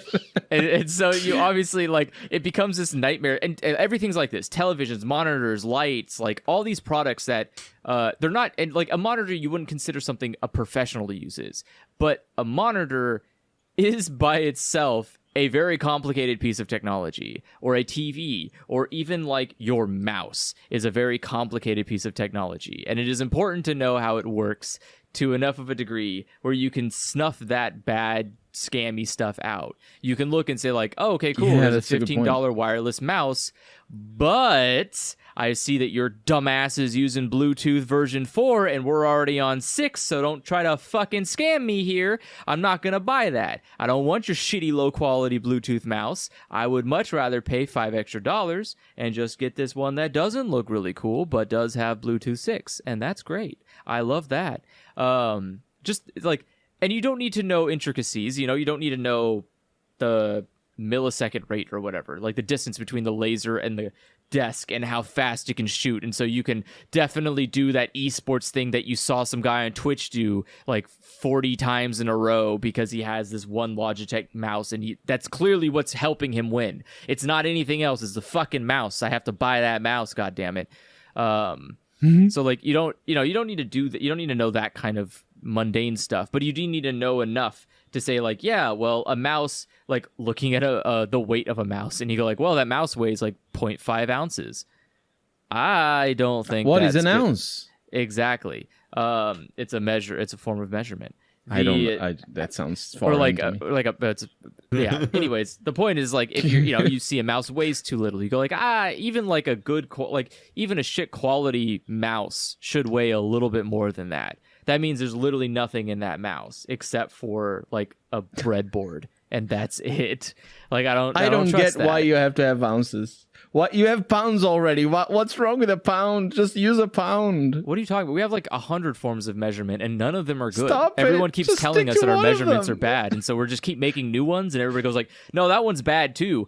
And then we're like, okay, well, I guess we're just going to keep going until you admit that we're not going to use metric, but we're definitely not going to make a good measuring system. So just deal with it. And then you don't even write them out. It's just like little apostrophes, and I'm like, 16 is that an ounces inch per or is that a pound. feet or foot? It's like 16 ounces just per looked at- pound? Is it? Did I misread that? Oh, that's tiny. Yeah, 16 Yeah, ounces fine. per pound. I just had to look that up because I don't know. I don't know. I certainly do not. I never tried use to ounces except for maybe like measuring food ingredients. Oh yeah, that And would do And I it. just kind of don't question it. I just like there's a It's the gotta number. deal with food ingredients. Those are the two But even things then, I it's have. usually it's like I mean, you actually usually food ingredients are cups or Yeah. tablespoons Or whatever. fluid ounces. You would use fluid ounces for Oh, cooking because of usually. course you have a different. It's like nautical miles and all over. Well- again. Freaking hell! Just stick to metric. Fluid's different. Fluid doesn't weigh the same as regular properties, like regular physical solid it does. properties. Of course it does. No, it That's- you know, doesn't. Weight is not.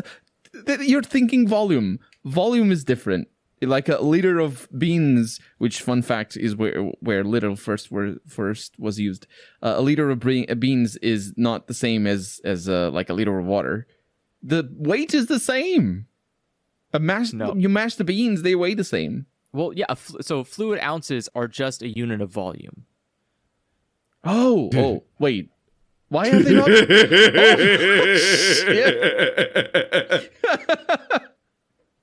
Holy fuck. Why? Because no one's going to tell you no, so you can do it. Holy shit. This has been a debate before because like I'll use Fine. like the measuring cup for like I'll use the measuring cup for solids instead of liquids or whatever. It's like, you're using the wrong one. I'm like, this is absurd. Why would they both be called? Why would there be a difference between fluid and solid ounces? It's Fine. supposed to You know be a what, unit guys? Of weight. I'll I hate it so compromise. I'll compromise here. Let's just all use the Troy ounce instead. Much easier to use that. That's not a thing. The Troy ounce is it? necessary for measuring currency. Or, well, not That sounds like currency somebody's specifically, name. but it's mostly used to gauge the mass of precious metals. because obviously metals are very unique and very special, and they earn their own type of weight system. You should, or based on what right. Google says, there are fewer troy ounces in a troy ounce than there are dry ounces in a dry pound, which is a sentence that I have no idea what it meant. I don't know what it was trying to say to me, and I never will. But that's okay. I think there's only one dry ounce in a dry ounce. Did you misspeak or did I mishear? Nope. there are fewer pounds. There are fewer troy ounces in a troy ounce than there are dry ounces in a dry pound. Yeah, there's only one troy ounce in one troy ounce. Okay. Right? Yes. Of course. No. It's saying No, there's there fewer are of me troy ounces than there are in a of... troy ounce. There's only one troy ounce in a troy ounce. Look, It's like we're talking about It's not that I pastries. don't follow this conversation. It's that I refuse to follow this conversation. Measurements are all bad universally. Look. There is no such thing as good measurements because we have way too many of them, and it's not just like a imperial or metric You thing. have It's like, them. why are we measuring fucking everything? I'm tired of it. I'm tired of I measuring know. it all. We got grains Look, and miles and all I yards know- and feet and grams and carats and pints and barrels and quarts and Stones. imperial units and tones and troy ounces and gallons and Stones. why? Look, all I know is I bought. Just go I heavy looked at or the light. prices. That heavy, that light. I'm done. Moving on with my life. I don't need that. I looked at the prices of the RGB lights, and I thought it was too expensive. And I thought to myself, let's buy the cheap ones, and instead of just using one, I use a bunch. But I had at least an inch of smarts, and instead of ordering like a bunch of RGB small lights, I ordered a single one for 25 euros. And that thing is like, a candle is more light than that. That is the worst thing. It's like a lightsaber, but bad. It's the worst. And it has like a controller, and it's the worst thing. For 25 euros down the drain. And I hate it. Lightsaber, but bad. That's a really good form terrible. of measurement. I like the idea that we weigh things based on other things. This is a lot heavier than a mouse. So I'm just like, I don't know what that means. That could be a lot mouse? of things. Oh, I was a going to mouse is not say, a if unit. you get to England, they start talking about stone. Yeah, there's stone. Look, I've heard stone. of People I- in England will be so fucking uppity about the metric system, and then they'll fucking come out with stone as if that's reasonable. Stone is There's the nautical stone. The nautical stone. That's stones don't swim. That doesn't make any Yes. sense. Why would you? Well, how would you it's- weigh anything by what? If it it's sinks, heavier. it's a nautical stone. If it floats, it's a It's negative heavier. nautical stone. What is? Yeah, what a is stone like, is 25 kilos, and a nautical stone is 25.3 kilos. How much 'cause does a the weight of the balloon water. weigh in nautical stones? It depends if it's filled or not. How much does a balloon weigh? Oh, that's a in- cool question. Although it isn't cool for this podcast, but I'll leave it for the folks at home to decide. How much does a helium-filled balloon weigh? More or less than 0 kilograms? That's my question to you. Continuing with the regular programming, then. Andrew, complain Sounds about. like a Hank Green vine. I know the answer to that, but it's a nice answer. I like it. But we're not going to do it in this podcast because we have Oh, you don't want the questions answer? to answer. Okay. This is homework for Oh, next well, I know week. the answer. The answer. Well, I'm not going to spoil it for folks We at should home. just Next week, pose really frustrating comments every week, several times an episode, and then that's just the comment section just fucking lighting up. That's how you get them. I'll repeat the question though. So if you're like on your workout and you can't go back easily, you should buy one of those smartwatches that allows you to go back easily. So the question is: a helium-filled balloon is heavier or lighter than 0 kilograms? Bill Nye, What's the up? science guy. Bill. Why'd you have to Hi, specify Vsauce. kilograms? Tiago here. Why'd you specify Well- kilograms? Well, you 'Cause can't just that's say the- weight. What weight? That's It's like- no. You need to. No. Well, I'm saying weight. He's saying it weighs less than nothing. I'm But he had saying to weight. but he had to specify kilograms as if we disagree on what 0 is. No. But I said kilo. I should have probably just said grams. What is the internationally accepted measure of weight? It is grams. No, wait. Freaking hell! It is not. Is it? No, Wait. it's not. Is it newtons? It's newtons. I'm terrible. Either way, sound down in the comments and make the algorithm spin. if it does that anymore. Make I don't the know. algorithm spin. It's like a machine. It's got to do Look at that, it right? go. Yeah, I think it goes the algorithm. What is the most uninformed purchase you've ever made? Oh, that's easy. It is? Oh yeah, my house. Yikes, that's a pretty scary amount of money for an uninformed purchase. I know, right? I just feel like when you buy a house, you inevitably have like a terrifying amount of things you couldn't have even known to ask about. Like, I hadn't even opened the kitchen drawers. And there's many other things that I didn't open, but the kitchen drawers, I didn't open them. Did you find out they're fake? Are they just walls? No, it was all right. It's a house. There's like a huge burn mark in one. There's a huge burn mark in one of the wood things, and I don't know how they made that, but it might have been a candle or something. I like the idea that there are things about a house when you buy it that you have to ask or no one would tell you.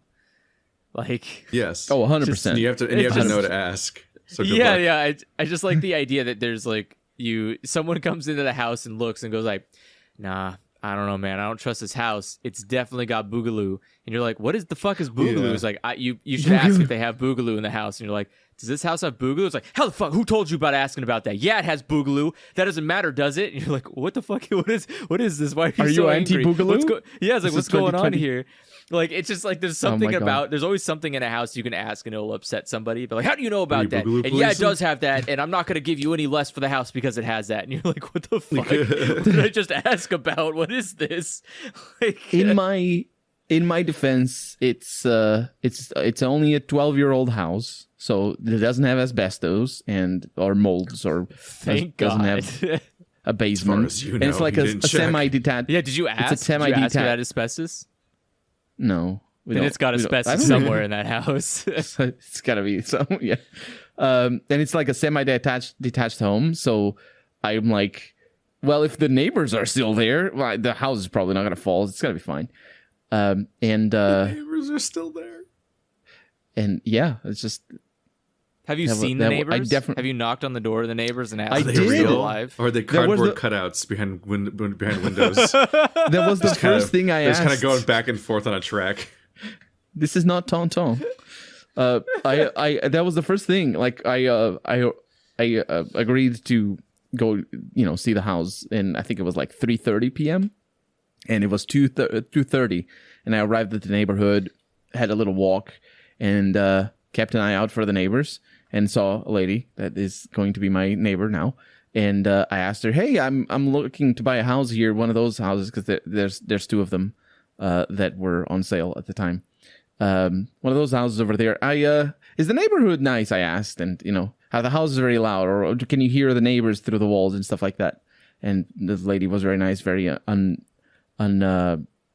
unhelpful as well, but still, asking around for if you're gonna buy a house, and check your neighbors. Well, unless you live in America, in which case you have like a 5 million distance from you to anywhere else. So It's not going to matter anyways, because if you listen to one neighbor, it's not going to give you any insight into anything.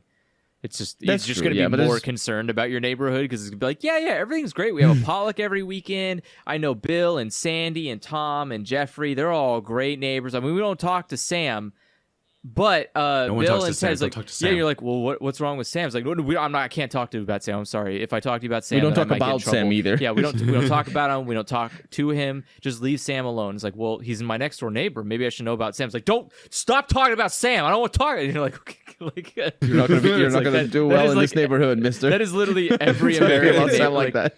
That is literally every American suburb. There's always like, oh, I know like 6 people and we're all great, but there's one house on this street that we don't fucking talk about or look at or even acknowledge exists because I fucking hate them. And you're like, why? Why is it like this? I don't get it. What did they do to you? They vote for the other party. Probably. I don't know. Their football club is weird. I think my favorite thing about buying homes in America, at least suburban homes, is that usually in a neighborhood, all the homes are the same layout. So the first thing in my head is that, well, if something goes terribly wrong and I need to break into your house to survive, I can navigate it because it's the exact same house as my house. You've made a terrible mistake in doing that, you idiot.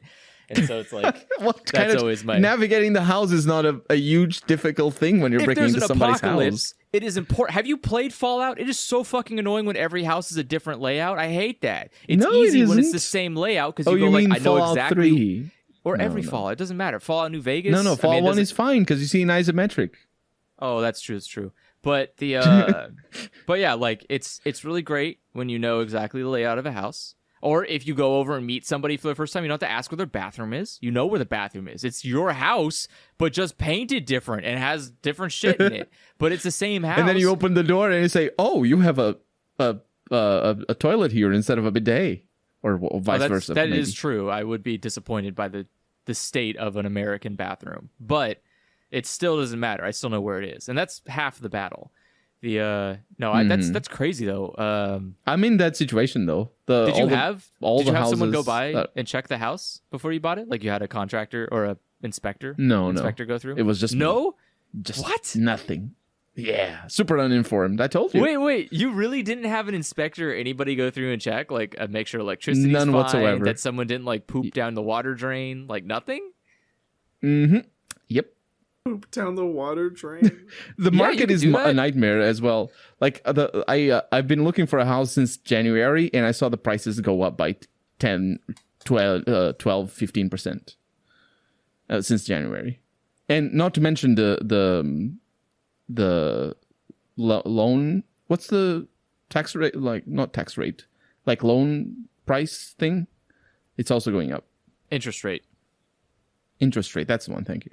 Yeah. Like I signed the papers, the finalized deal on the 29th last month, and it was a Friday. If I had waited for Monday, my for the first 6 months anyway, my bank bill would cost me 7% more, just on a 2 days difference. Yep. It's what a reasonable market. It's a good time, just because you get to watch pretty soon here. You're gonna get to watch all these people who spent a lot of money on homes watch the value of those homes terribly tumble down, and they're gonna be stuck paying these insane prices for mortgages that I'm not gonna have to deal with because I'll just show up and buy a house for the cheap, and then it's here you go. I hope it happens. Oh, it's gonna happen. I'm sitting here watching it go badly every day. I don't have any hopes that it does. I'm hopeless. But it's fine. It's you get ready to move again. Maybe. It depends. I've got to figure out. I got to figure out exactly how spiteful I want to be. I can move. Obviously my options are I can stay here in the good old state of California and keep enjoying the apocalyptic weather that I am so accustomed to living with. Just heat 98% of the year.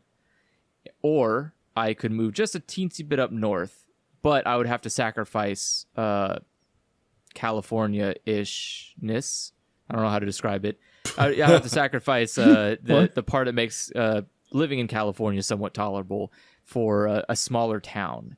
And smaller towns are fine, but two things. One, the statistical chance of dying goes up dramatically the smaller your town is, which is kind of unfortunate. But two, in the super small towns, everybody's just dead. You buy a house, it's kill over. I mean, it's usually just because, no one's going to really do much to deal with whatever problems happen there. It's more of they're gone now. Let's keep moving on. No one's going to do anything about that problem. What are you talking about? Fires? No. Usually gun violence. In the water? Gun violence goes up a lot more the smaller your town is. Usually, or violent crime in general, just because a lot of smaller towns are really great receptacles for people out of prison. They just kind of dump them there because, hey, fuck them. And so that means that they end up just kind of not having anything to do or go, or because small towns don't have economies, so they can't get a job, they can't rent a place because there's nothing for them to fucking do there, and so all that's left is crime. or I guess you could be homeless, but being homeless in the United States is a crime, so they're still technically criminals no matter what they do. So it's crime. Yeah. So crime is really their only option. But also there's just a lot of like less hinged people in smaller towns because they tend to be further apart from each other. So there's like a lot of shady stuff going on, like drugs, mostly drugs. But yeah, we were looking at some places, and you can look up like statistics, and they'll show you about like how what the crime rates are. A lot of small towns, and I don't know why this is, though I'm inclined to believe it's because it's a small town. But a lot of small towns have really high levels of violence against women in them. It's a weird statistic that you can just You don't know why it find is. out there. I can't imagine why, because honestly, how many of you losers are going outside in a small town? There's nothing to do out there. Stay inside your home. Why are you violence even against going women out? tends to happen inside the house. I was gonna say. I didn't think any of these people were married. I thought it was just a commune type deal where they're all just like single guys living in the woods. You can be married in a commune. I think most violence is occurring between people that know each other. Yeah, that's true. Well, and then second problem, small towns means people fucking know you. And I don't want to be known by people. So why would I want to live in a town where people know me? And then, as you just said, Keith, they're probably going to hurt me. Like, yeah, I looked up literally at a random graphic of 2009 or whatever, but this random image that I'm just going to put all my trust in fucking lists Shasta County as one of the highest crime counties in California. Yeah. And no one lives in Shasta County. Yeah, dude, that's what I'm talking They're about. all dead. That's what I'm saying. It's like we keep looking up places like, oh, that'd be a nice place to live, and then we look and my partner's like, I don't know, they have like a really high rate of violence against women. Like, well, that sounds like a problem for half of us. Los Angeles and the county I live in and the county I grew up in are all just the exact same shade of whatever orange, exact middle of the road. Yep. But fucking Shasta is a nightmare, and Alpine, get out of there. Alpine's a nightmare. Look up more like Tahoe is apparently Fargo. Yeah. Oh yeah.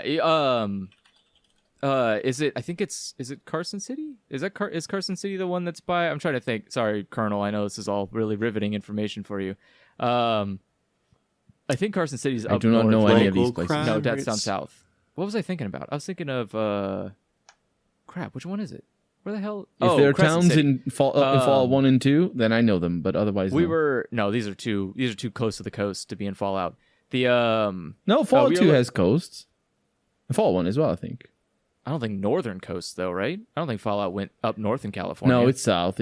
Yeah. Fallout 2 is like San Francisco. That's where all the desert is. Yeah. No one Fallout wants 1 is trees Las in Vegas Fallout. and up. It goes up to. Fallout 1 goes up to. What is Shady Sands? I forget, but it's like a famous town. Yeah, I wouldn't remember. Oh, I just know this data is bad for racists. Racist? Bad for Just racists? looking at like, what does that mean? Was it Shasta, San Joaquin, and Alameda are 3 of the highest crime counties, and they have 3 of the highest. They do not have like any kind of spike of non-white populations. Shasta is very extremely white in particular. Wonder why that is. Sounds like you should come to Portugal. We have cakes and don't have guns. Meanwhile, the least white population in the entire state appears to be San Benito, and that makes sense. It does not have any kind of spike of crime rate. It blends in with all the orange. Actually, no. Imperial is even less white, and it's the bottom of the crime rates. It's pure. So okay. So what is it called? Benito? Here, that's blessed. San Benito. That means blessed. San Benito. Oh, that's different. That's a person's name then. Benito is not actually just blessed. It means something. Yeah, most of the different. stuff here is named after people, except for San Francisco. We have a lot of San. Vacaville. Vacaville is named after somebody. Saint Vacaville. No, is it? I don't know. No, it is not. Vacaville is the village. Vacaville is where the cows are. It used to be. We got rid of that a while ago. Basically just means cow town. There are not cows there. Not really.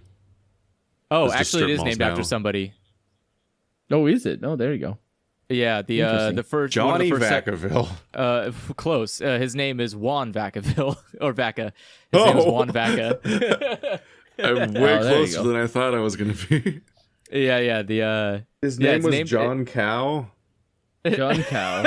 John Actually, Cow. cow head. His name is Juan Manuel Cabeza Vaca, which means cow head. It's John. His name was just Cow. It's cow head. It's But cow is a anyways, normal surname. Obviously, what a a fucking mess. name to name your town. Cowhead. We have cow in Portuguese, although people say it's more bull than cow, but still. Do you Actually, know how much? we also have. Do you know how much it Yeah, costs go to ahead. make that town? I don't even know what it looks like, let alone what it costs. Let me look. I don't know. Imagine like a kind of an unfortunately mostly hilly town surrounded.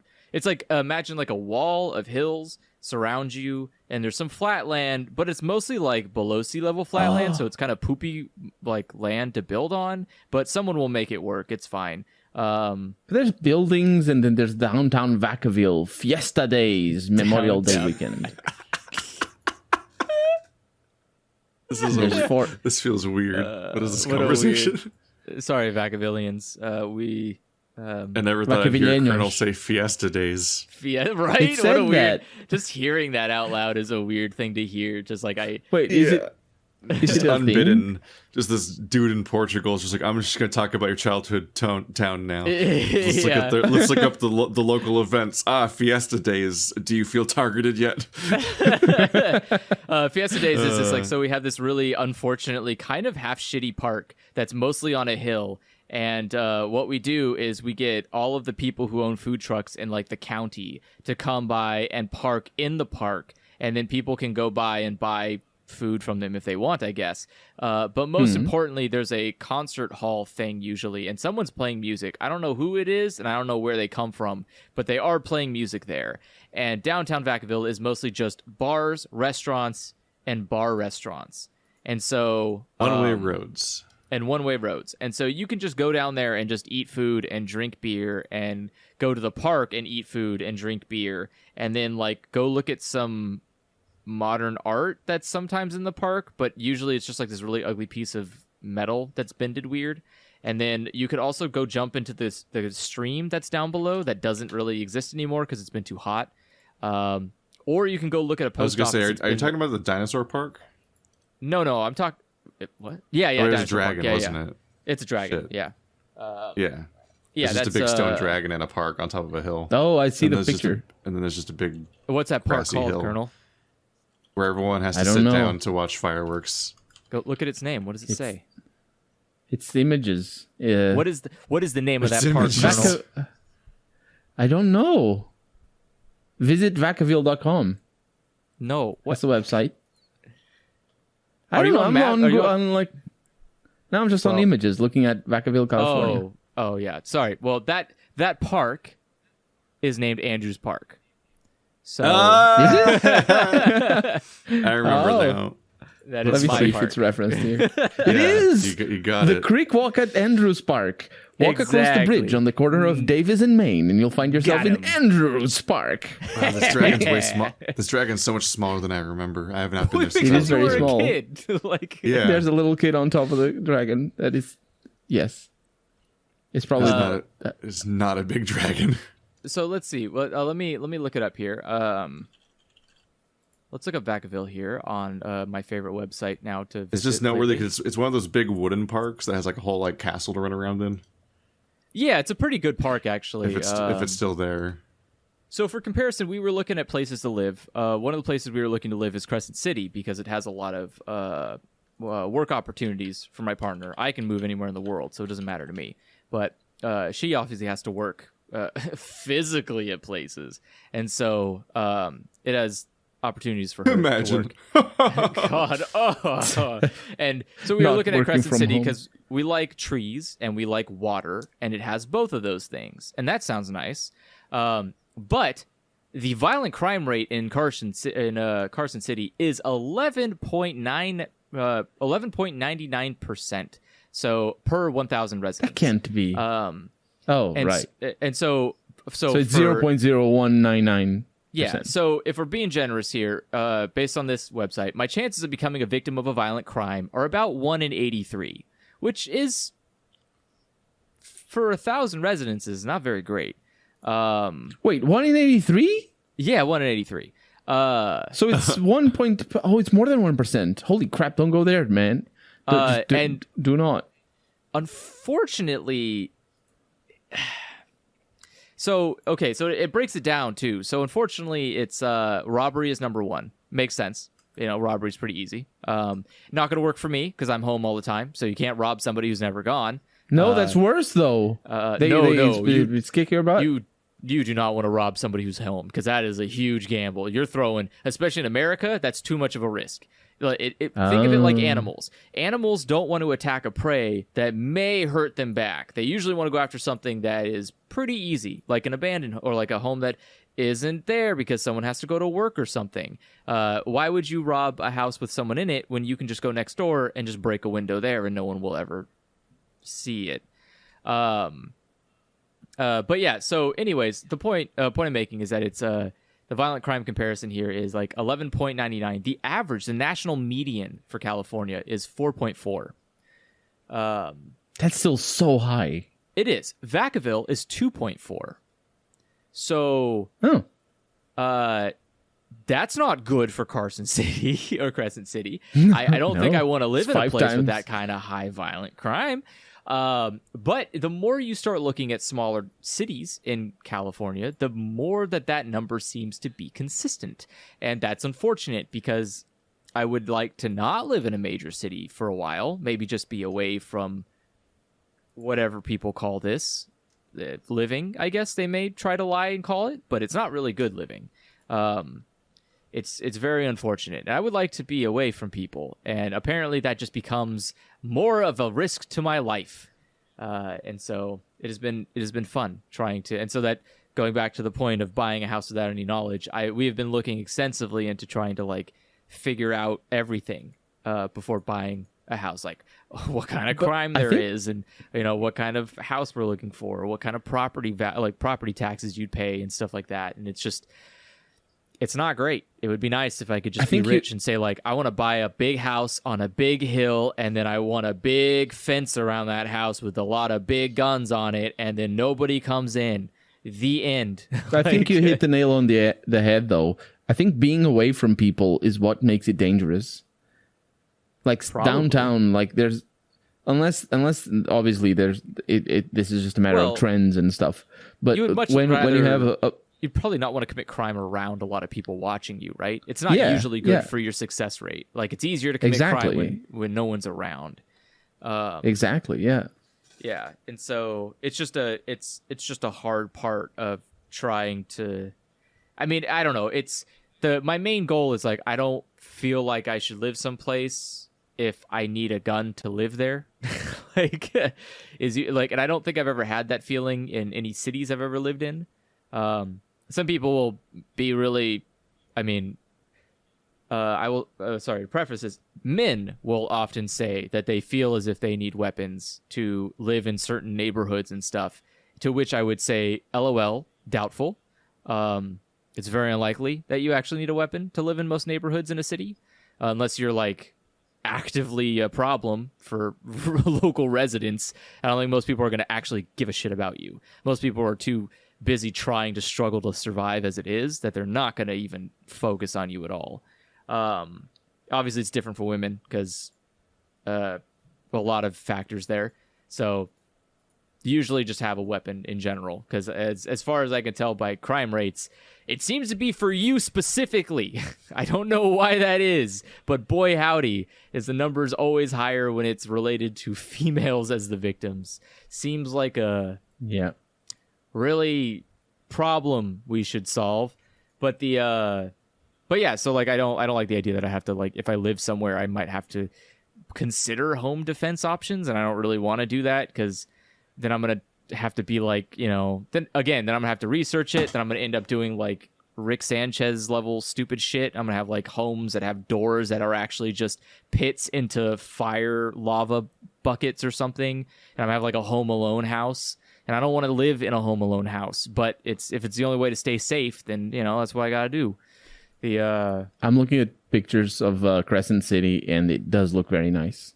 It's a very nice looking city. That's the problem. It's beautiful. It's got ocean, and it's got big old trees, and houses are, a little bit enough apart from each other that you can enjoy it. It's not like you're going to look over your fence and see your next door neighbor unleashing a pile of shit on their front lawn.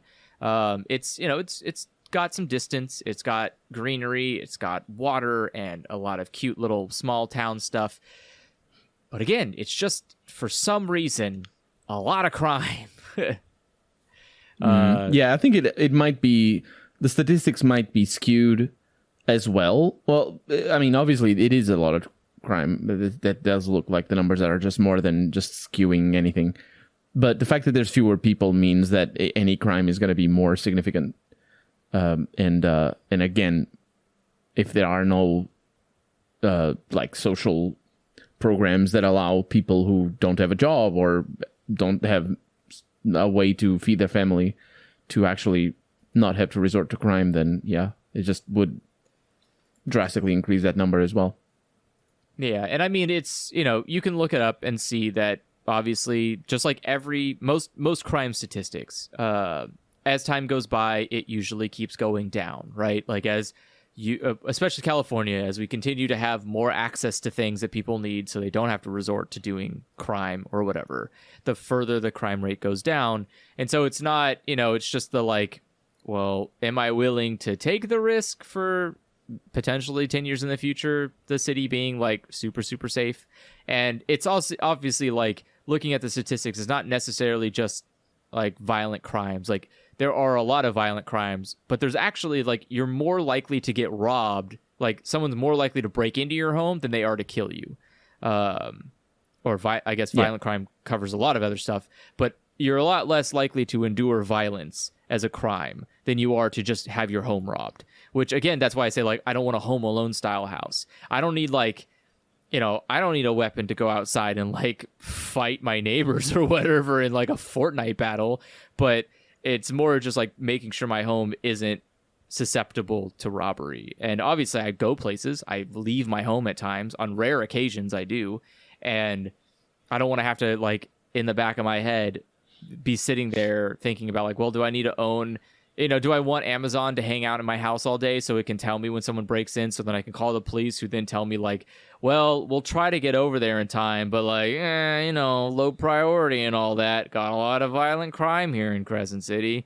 Like, I don't want to like have to endure that kind of problem. Whereas here I can leave for like a week and I don't think someone's going to rob my place because no one's going to. Like, it's just not worth the effort. I mean, someone could easily. I've done it. I've broken into my own apartment complex and no one called the police on me. So that seems kind of alarming, but it was fine.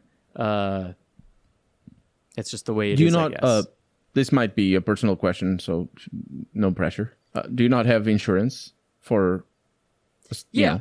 So especially if you're renting a place, you have to have renter's insurance. So if you rent from any kind of like business, you usually like one of the requirements is you have to have renter's insurance. And what is renter's insurance? It's a coverage, so it depends on what kind of you get. You can get so renter's insurance usually covers damages to your property up to a certain amount based on what you set it. So if I say, for instance, our renter's insurance is like, I think it's like $100,000, because based on like all this fucking shit I've got in here, all this technology, hardware, I've got a lot of money in electronics in here. And so it means that like if a flood happened, the floor caves out and I come careening down. Okay, so yeah, it's insurance basically. Yeah, just insurance for everything related to living in a place. So robbery is also included in that. If someone breaks in, steals all my shit, then obviously they'll work to get it back, but that never happens, and most likely I'll just get paid for it. So yeah, like we have that, and you can go and get that, but obviously if it happens frequently enough, no one's gonna like insure you. So depending on how many times they end up having to pay out a lot of money because you keep getting robbed is a problem. But two, it is kind of an annoyance to have to go through it. I don't want to deal with insurers at all because their entire job is based around taking your money, ripping you off, and then doing everything they can to never give it back to you. Which it's like a bank, but banks have laws they have to follow, whereas insurance don't really have to do much. So yeah, I don't know. It's frustrating, but it is possible. Yeah, it's possible to have coverage and protect yourself to some degree. But I don't know. It's just it is weird. I don't like I don't know. Either way, informed decisions when buying property to me is important. But I'm also trying to buy unique property, I guess. I'm trying to buy property that isn't in a common city or in a suburban neighborhood. And I think ideally we're just going to go for probably like a buy a plot of land and throw a house on it, because it's probably a little bit easier that way. Probably cheaper as well. Sort of. Depends on like the kind of, depends on where you get the property at, how big it is, and what kind of home you slap on it. And the contractor as well. Yeah, but usually it is weird to think about, but building, like having someone build you a home is usually cheaper than it is to buy a pre-made home. And it's usually just because you can build a house for the size you want and not have to try and find a house that fits the size you want, if that makes sense. What? Yeah, it's true. Yeah, houses can come in different sizes, Keith. Have you guys I'm multitasking. Have you guys seen the boner lamps? The boner lamps? They're I will Google that. Erect looking lamps that stand like at a 45-degree angle off the wall, and they have like a foreskin, and you pull down the foreskin and it lights up. I think they're called like Moosey, right? What? I just looked into them for the first time, and like I've never seen they're this. $500 or $1,000.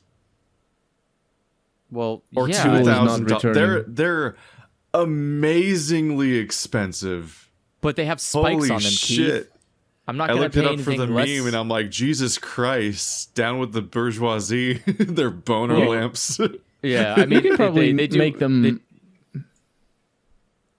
Sounds Sounds like a fun DIY project. I mean, probably. It's fucking stupid. It's so fucking absurd.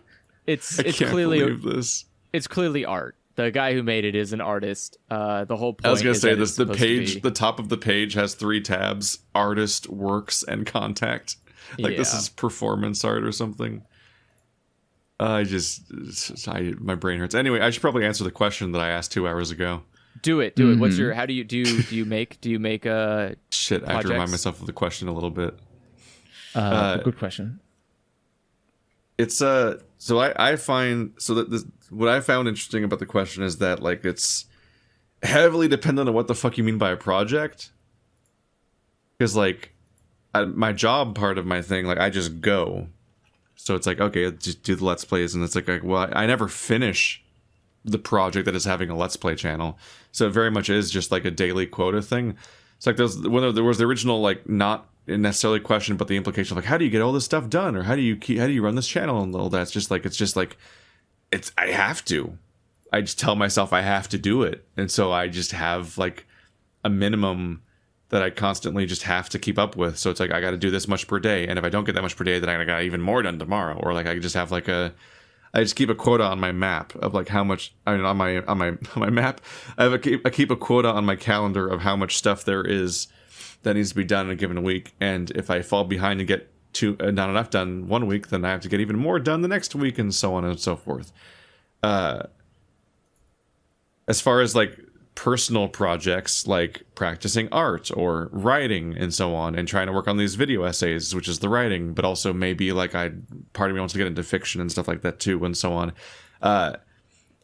It's really just a lot of like trying to be disciplined enough to like get everything I want to get done in a given day, like exercise, cook, get your recordings done, and so on. And then like once you're like enter your free time period, because like technically I do have a flexible schedule, but it backfires because I have a flexible schedule in the way that if I don't keep up with my work, then it can take all of my time. like if I have X amount of stuff I'm trying to get done, there's like the perfect version of my schedule where I can get this done in exactly this many hours if I'm very disciplined about whatever. And there's the shitty version of that where it could take all day for me to do the normal amount of work because I have to be self-motivated and have to control my own schedule, and that all sucks in its own way. But once I get my stuff done, it's just like I just have to make myself start writing or make myself start drawing or doing any of the stuff I want to keep up with. And what sucks is that they're creative pursuits, and so you can just not be able to do it. Like you could just sit there and be like, okay, I'm gonna do all my strategies here. I've got my dumb fidget toy that I use to occupy my brain a little bit, and I put my desk into standing mode, and I take my headphones out so I can't get there's like an inertia to me like getting distracted by like watching a video or anything because like my headphones aren't in, and so like I don't have access to the audio part of my computer, and I'm gonna try to write, and I've got my big nested fucking document tree in my Google Drive, and then I'll just find myself like staring at it for like an hour and not getting anything done and so on. And it sucks because there's just this dynamic of like, who knows, I still don't know how to get stuff done consistently outside of my Let's Plays where you just start and you just go, and it's like when it's been a half an hour, it's been a half an hour, I guess the episode's done. Barring extra, other circumstances of like, oh, this is unusable, I'm so stuck on this thing or whatever. But usually at half an hour is a half an hour. But like with writing and stuff, like there's no guaranteed way to get output, and it's deeply frustrating. And oftentimes it's easy to catastrophize about how much time is left, because like, okay, I have exactly 2 hours to be creative, let's go.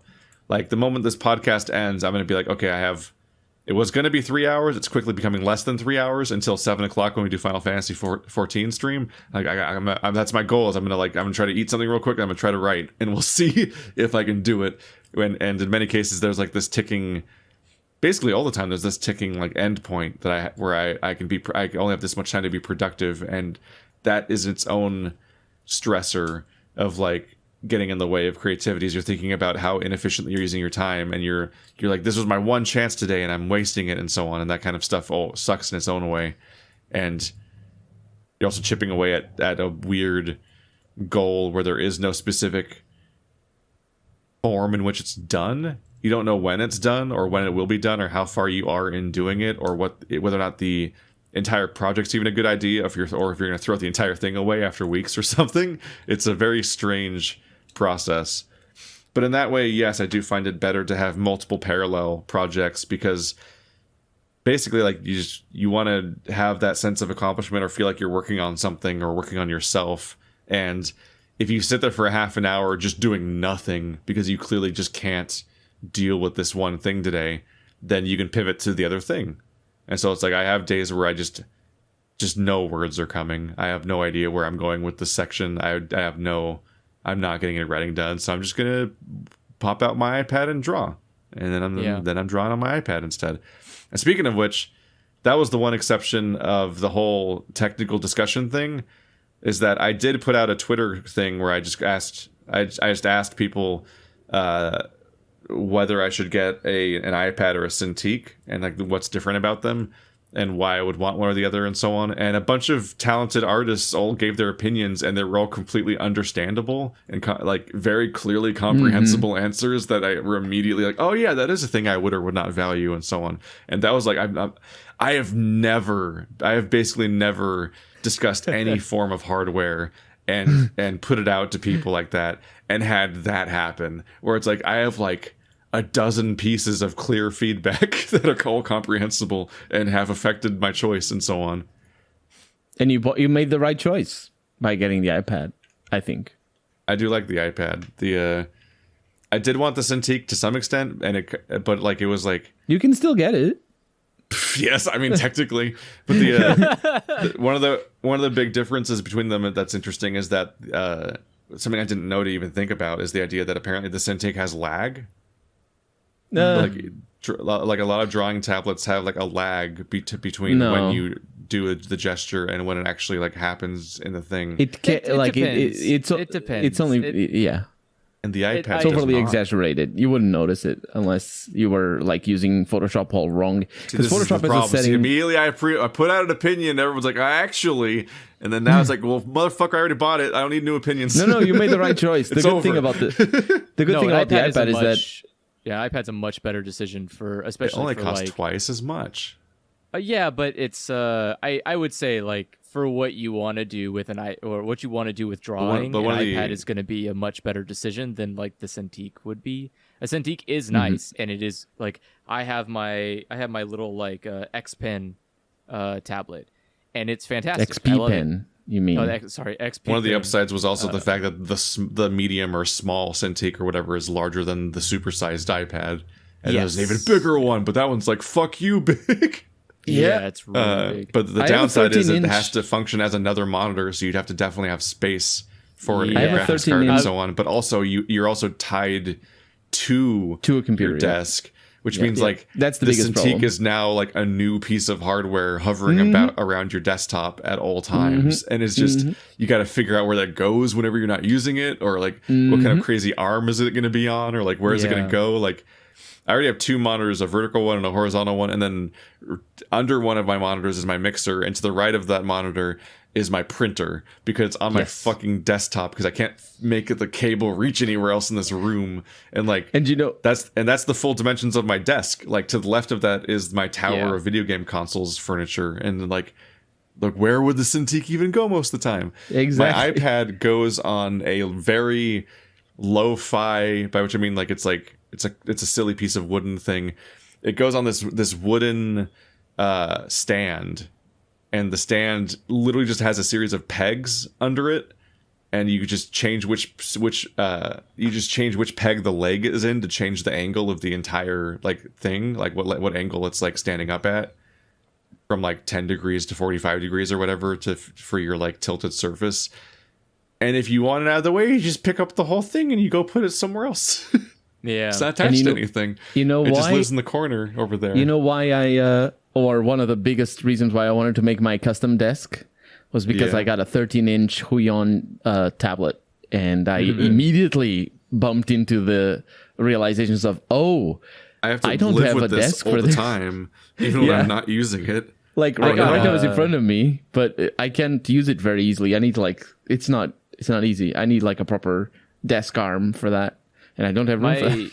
My biggest hindrance was that's a nice setup. That's a cool thing. For tablets. Yeah, it just fucks off over there in the corner. The only downside is there's no cable, there's no outlet over there, so I can't charge it over there. Yeah, that's just where my iPad lives. It just lives nowhere. Go away. Whatever. I'm not using it.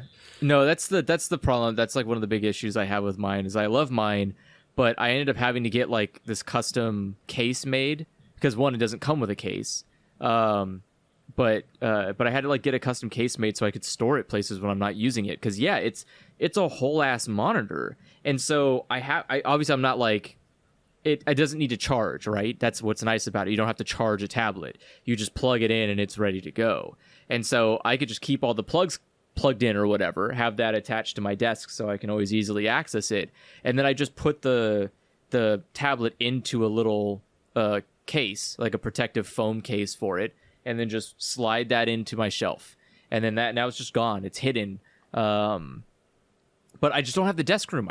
That's another thing. Like, yes, one, it's tied to your desk. It sucks being tied to your desk when you're trying to draw, because the only time it's ever nice is when I want to listen to music and look at references at the same time, because it's really easy to do all that when you have like multiple monitors. So being able to just be like, I'm just going to keep a reference up here. I don't need to put it into my drawing application. So I can just sit here and draw. Yeah, that looks about right. Or like if I want to listen to music or chat on Discord, like I can do a lot of things at once when I'm drawing, which is nice. But the rest of it is all just downsides to me, where it's like, yeah, it's this big clunky thing on my desk I can't walk away with. Sometimes I want to just go and sit and draw outside. Maybe it would be nice to just enjoy the environment, which, I could just go get a sketchbook, stop being a baby. But then I got to do more work. I got to. Then you can't circle select the part and then drag it when it's the wrong shape and size. Exactly. And you got to erase it and redraw it. Who lives like this? You know who lives like that? People who have art in museums, and I don't want to be them. So thank you. I got old so fast during my like art challenge thing because I was like, before I let myself just get a drawing tablet, I'm gonna make myself do this self-imposed 30-day art challenge where I draw on this notepad that I've got and just see if I'll follow through with it before I spend a bunch of money on a thing that I might not commit to. And I finished the challenge, but boy, was I getting tired of it by the end because it does get so frustrating working with pencils and being like, I just want to fix this without erasing the whole thing and trying to draw that like head again. And now it's wrong for new reasons. And the weirdness of how whenever you draw a body, every time you draw another part of the body, the previous parts of the body get wrong. Like they somehow become more wrong the more of the body you draw because proportions are so weird. And you're like, I just really wish I could resize things. Yeah, I tend to draw, like I'll spend a lot of time drawing plants if I'm doing physical drawing, like on a pen, like pencil and paper. I'll spend a lot of time drawing plants that way. And what's nice is that I'll draw a plant and then I will start inking over the parts that I did perfectly, the parts that I'm like, oh, this is exactly what I want it to look like. And then I'll erase the rest of it and redraw the parts I didn't like and then go back and ink those last. And so that way I can basically, like, the goal is just to use the sketch portion or the pencil portion to just draw some shitty thing and then ink over the parts I like, erase the parts I don't, sketch over it again, ink the parts I like, and just like it's a slow, meticulous process. Whereas on a tablet, I'm just like, here's a shitty sketch. Okay, transparent that layer. All right, so I'm gonna draw this part and draw all that. Now that looks like shit. I'm gonna cut half of this painting out and I'm gonna redraw all this portion. Like I can just so easily fix a problem on a tablet than I can. Oftentimes, with, the physical process drawing. of making a drawing look better is just to do a shitty sketch, reduce its opacity, make a new layer, draw over it again.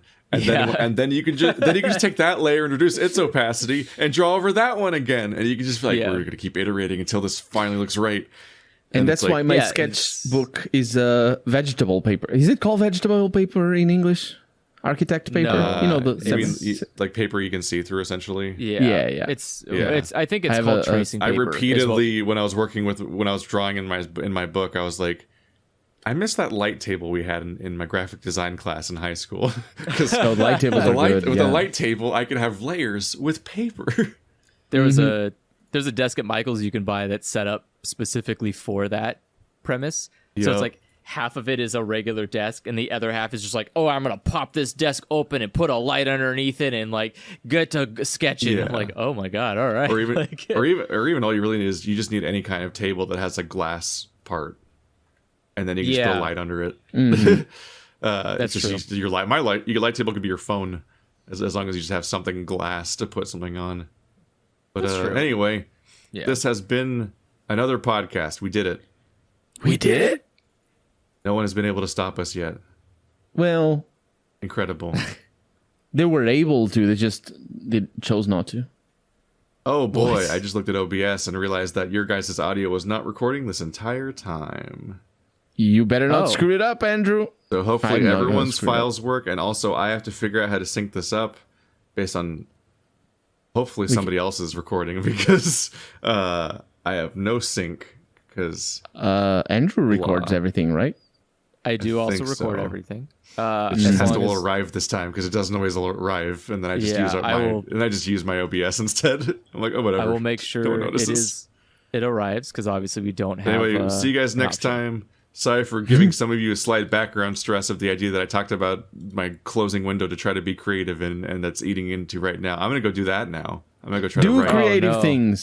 So bye. Do them. Bye. You don't just record all 24/7. What do you even do with that money I give you on Patreon? Go.